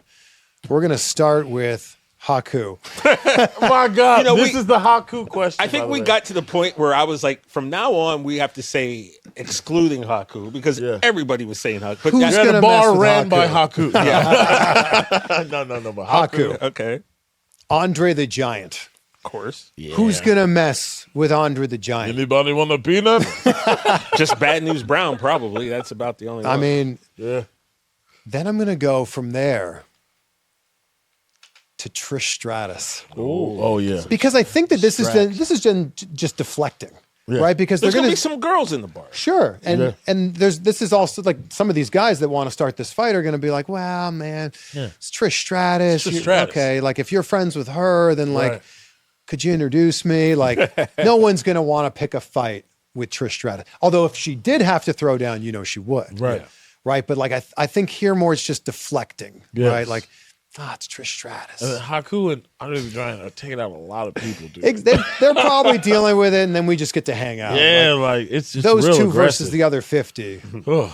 Andre the Giant might also just be able to deflect. Right. Like- Especially a little youthful. Yeah, if Yeah. you go to YouTube and you check out like mid-70s Andre, like 74 to like 78, you're gonna see a completely different Andre than if you first saw him in the WrestleMania 3 era. Like, Yeah, bro. Because I'm more of a Completely lover different. than a fighter. You know, I don't want to throw down. but you got Not one even more sharp. spot. You got one more though. you got one more. I'm going to go with 2006 Kurt Angle. You know, that's so specific that like it makes me think that first part of you said like I'm a lover. That was thrown out the window. You thought about this assassin specific, right? I mean, 2006. when you look at like, and Kurt Angle would be the first to tell you this, the best matches in his career happened in TNA. He had legendary matches in WWE. What we now call peak angle. We Peak don't, angle. We don't use the perk Yeah, anymore. that happened on a podcast I like a lot. Yeah. That's just what a disrespectful nickname. Like, just Yeah. could you imagine bringing up the worst time in someone's life all of the time? Yeah. Yeah. Yeah, when he said that, it kind of was Just like sheer wow, disrespect. yeah. And it's so amazing though because he was so on top of his game though. At that Yeah. point, That too. flip off the stage. To a- To Abyss. Yeah. Oh. It's just like, yeah, he'll by, catch me. by the way, another guy we haven't talked a lot about, but Abyss. Yeah. man, like it was cool to see him. yeah, we wanted Abyss and Kane at some point. We never got that. But Abyss is an interview I can't wait to do. And he said, he seems like, such a nice, like he's just from the Yes. the behind the scenes. Seems like he's almost too nice. yeah, it sounds like it's going to happen at some point in time. There's a few that I still haven't like done. Oh, gee, Chris Van Vliet thinks he's going to get an interview. Oh, yeah, gee, of Mr. course you- 885. Of course you are, Chris. Oh my Gee. God, dude. Oh, man, Canadians, bro. So that's my team. That's a it. solid team. Haku, Andre the Giant, Trish Stratus, and 06 Kurt Angle. Oh, With the Chris 06 Sharp. next to his name is just so That's very, I love specific. Oh my God. Here's something I wanted to do with you guys because this is something me and my boys that are wrestling fans, we've been This doing is crazy. forever. Like every time, like I could pull up the group chat right now, and if I scroll back for years, because I'm like the accountant, I keep all the receipts. I don't delete any text. So when you to be know. saying some wild stuff to me, just know Yeah, dude, I'm bro. gonna have it 10 years later. But what we like to do, shout out to John and Nate and Vince Condi, friend of the show. What we Shout like to out. do is we get together on the group chat and we'll be like, all right, we're going to start our own wrestling federation or alliance or association or however you want to call it. And we're going to be able to pick wrestlers from any era at any time Wow. to have in your federation. Yeah. So we'll do this quick. Okay. When it's all, we're going to do like a draft. Okay. Oh my goodness. Do tag teams remain as one pick? Well, here's the deal. When we think about that, like if you pick Harlem Heat, You get two it's Hall like, of Famers. Do you get Booker and Stevie? And I think we came to the conclusion that, yeah, if you pick the tag team first, then we can't take the single wrestler. Wow. Then what if you pick a random tag team like, especially during the Attitude Well, Era? the thing is, there's so many people. Aye, to okay. choose from. Okay. But here's what we'll do. So we're just going. We're 10. Okay, We 10. get 10 Okay.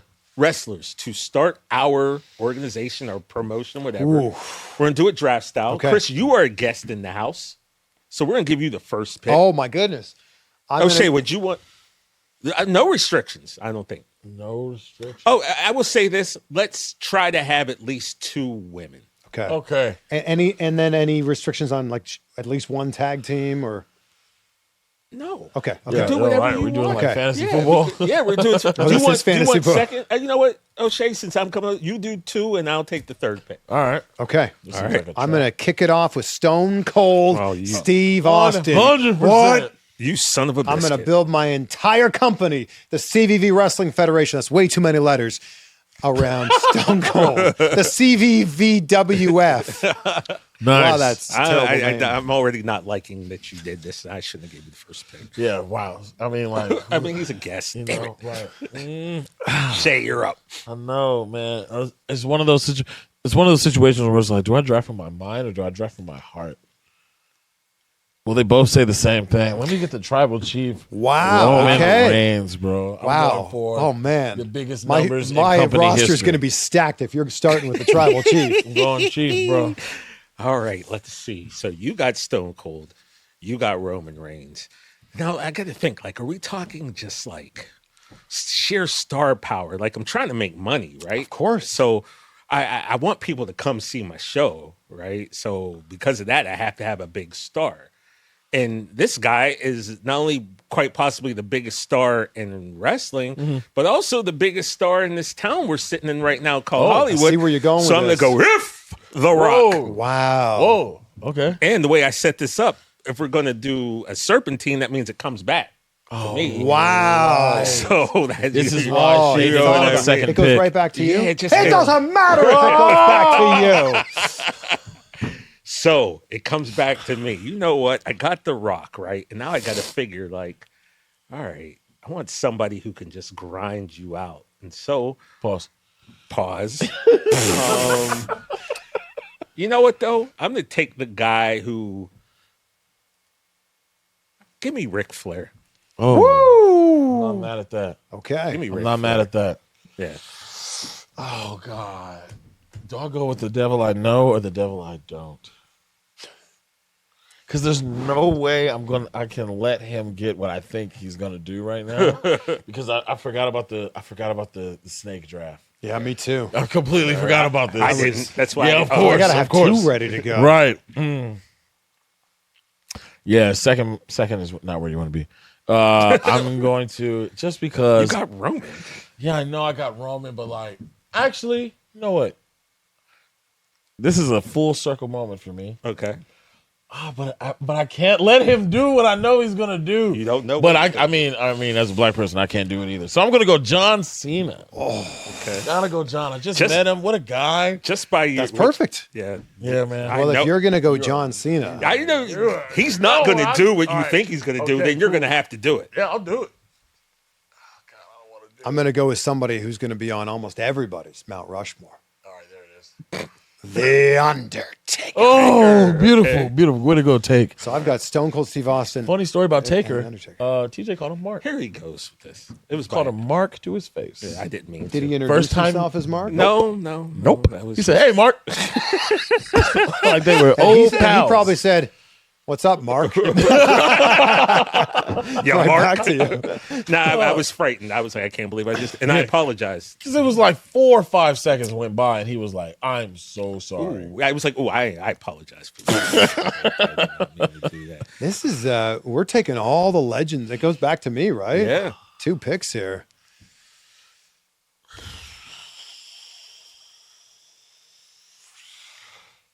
You thought I was going to take John Cena, right? I mean, no. Who I think you're going to take Hulk is Hogan. Yeah, of course. There it is. There he is, man. We've taken like when you Santa Claus with muscles.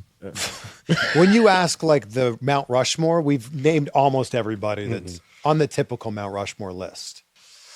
I mean, I'm not going to put on necessarily a 5-star classic, but when I think about what this person did as far as the money brought in, I feel like I have to take Goldberg.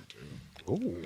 Just because of what he was sold as far as like pushing WCW over for as long as he did. He Like I was the said, guy. I'm not getting 5 stars, but I am getting a bunch of money. I'm into that. Yeah, I ain't mad at that. Woo, okay. I got the Rock. and TJ gets 2 now. Yeah, here we go again. This abuse. Let's see. Man, you guys took some good ones. You're lying. He's got something in mind, and he's going to hit us with I it. got at least one. Andre the Giant. Yeah. Oh, that's a good money. Give me Andre. Especially if we're talking prime, yeah, like prime, like I said, mid-70s. yeah, Andre. and we're like mixing it up eras. All You right, got Rick. and then give me.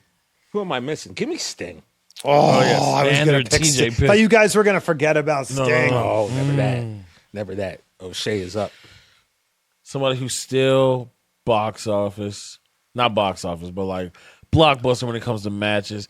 And I need somebody to go up against Roman that's not Goldberg. Okay.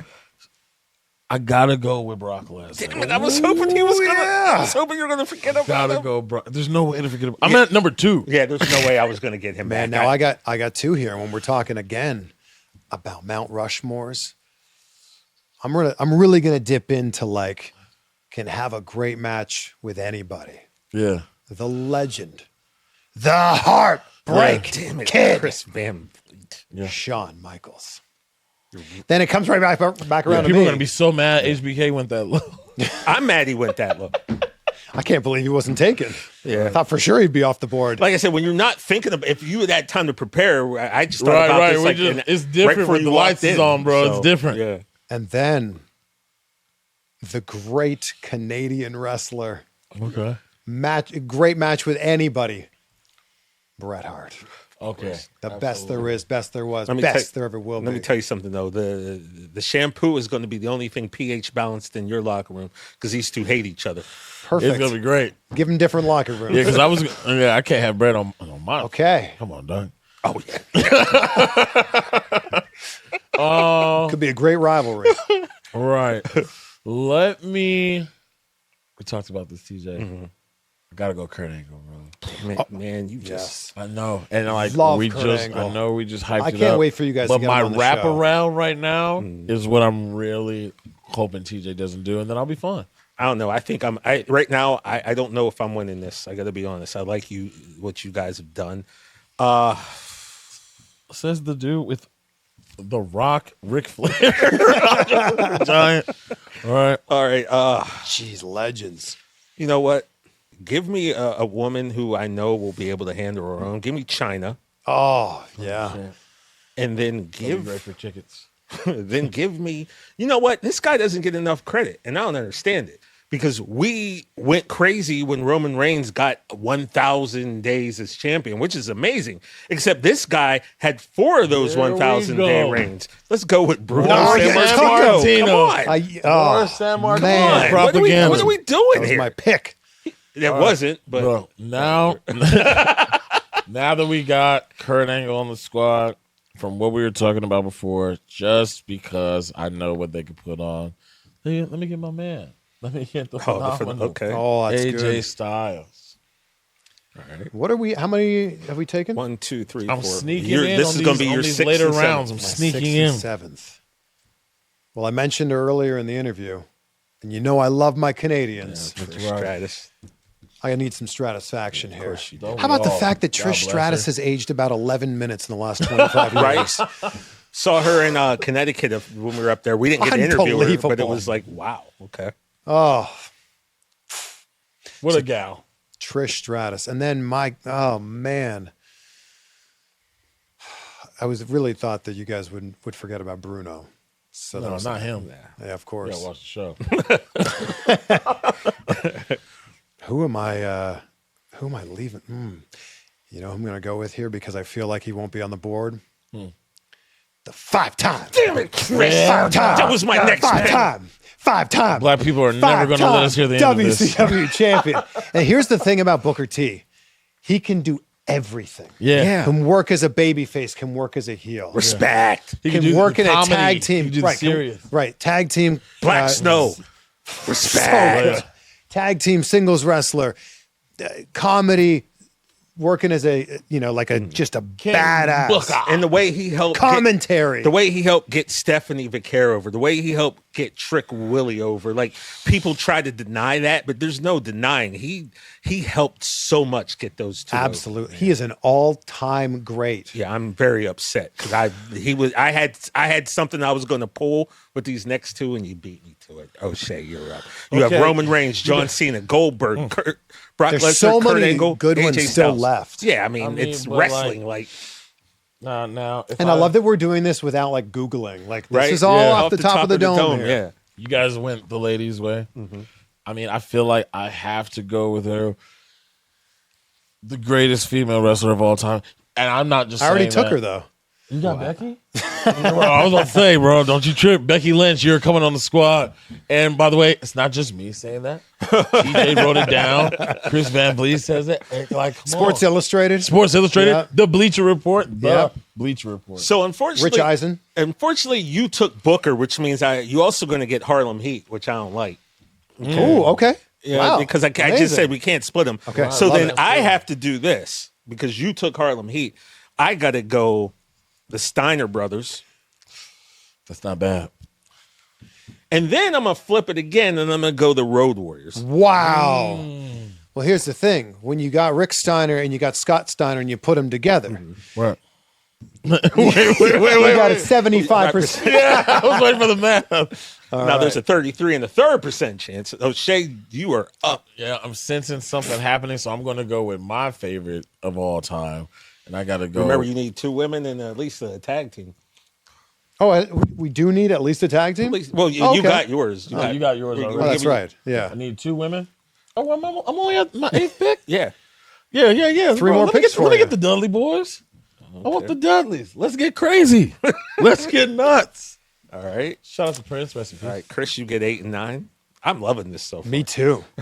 And it's funny because everybody in the comments will think that one of us won. Like, Well, also, independently, they'll be like, "Man, Shay, They will CVV, never pick me. you know what the TJ." biggest comment's going to be? I can't believe you didn't say, well, Yes, because we're of sitting here course. pulling this off the top of the head. You 30 people and you didn't take so and so. Right. Well, yeah, there's a whole bunch of people that are going to be left off. Because this is tough, because we got And to I'm get you sorry, out of here. your favorite wrestler may get left off. So We'll pick them up in the auxiliary draft. Sure. You know, in I love a it. couple weeks. Rhea nine. Ripley Damn it! is coming on Team Damn it. CVVWF. All right. That was right there.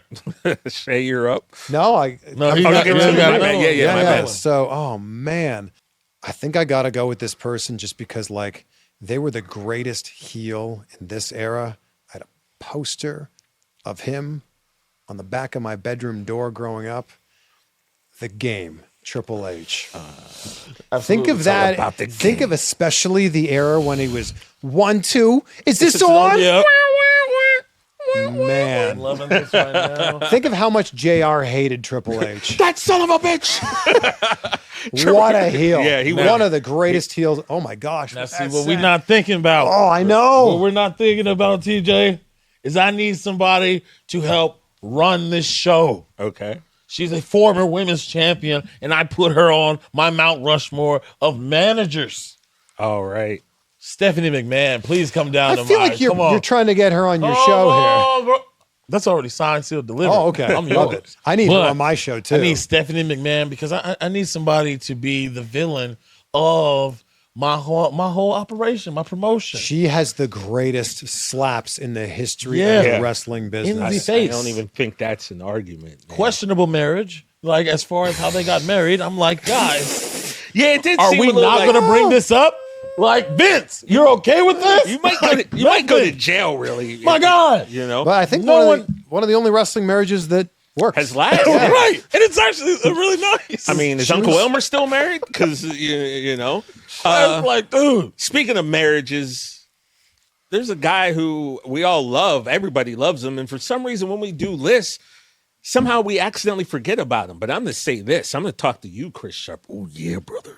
Freak out. I'm talking Oh my goodness. Chris Yes. Sharp, yeah, the guy with the big guns. Yeah, I'm talking. And you get the Slim Jim WrestleMania, sponsorship. That's yeah, crazy. WrestleMania 3. Yeah, the world's gonna watch as the Macho Man. Yeah, takes down Chris Sharp, brother.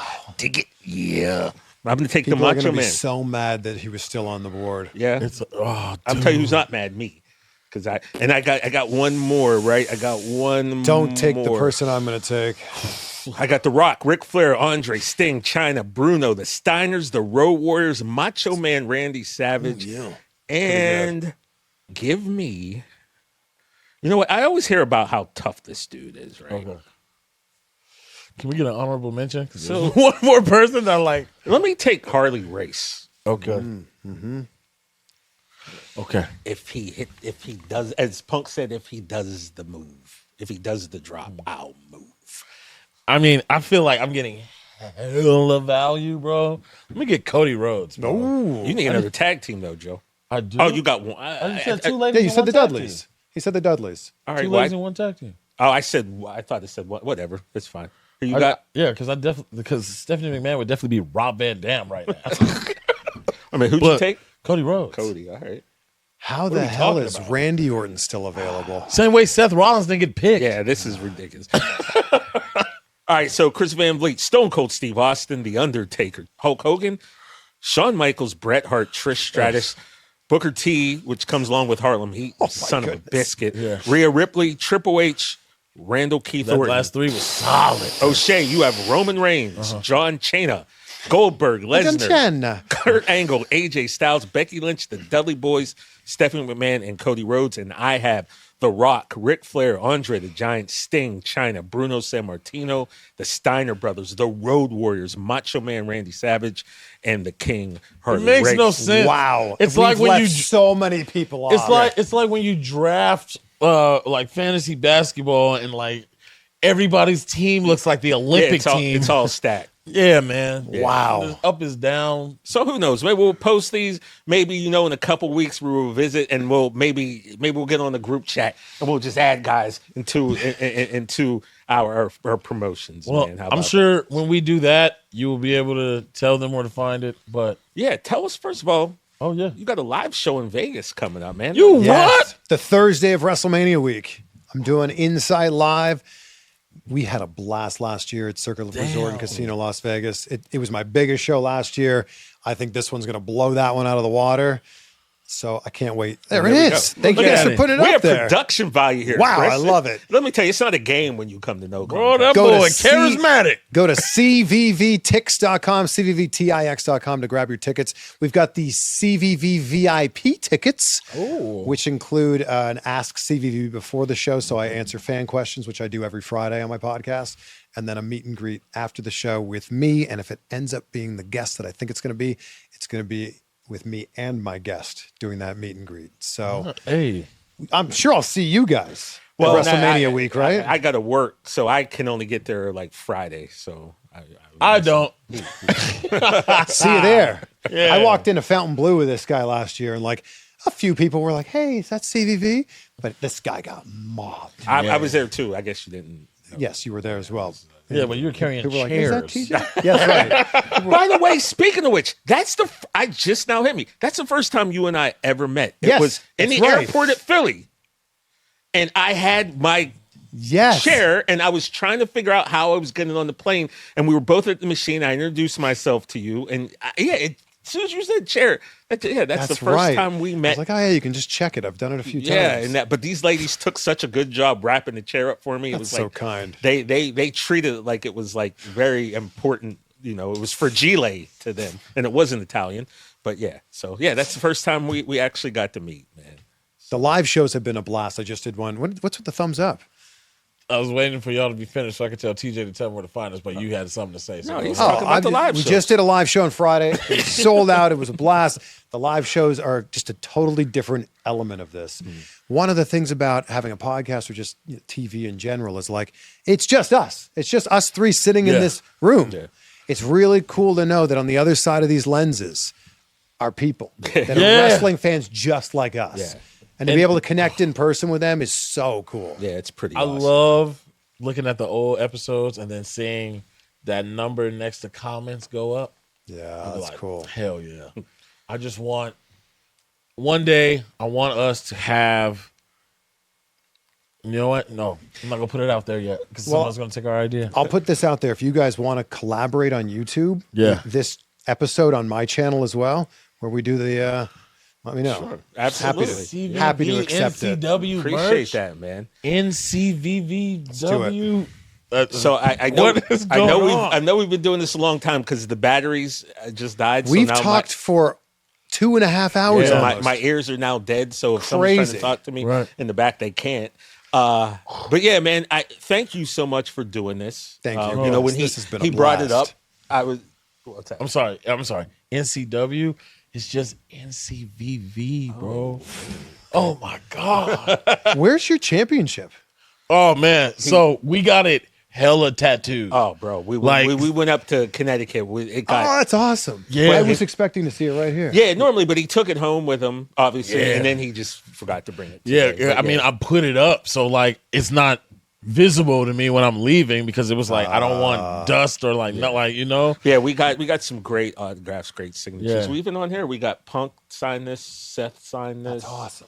Yeah, man. man. But Hopefully- appreciate, like I said, man. Thank you guys. You're This is a someone who blast. like we definitely we look at and go, we need to work hard, we need to stay on our business, and we need to get to the level that you are. And I know that doesn't come without an incredible amount of hard work and not to sound like the Floyd Mayweather trope, but hard work, dedication to Hard the work. craft, what you do. Someone who was also a journalism major.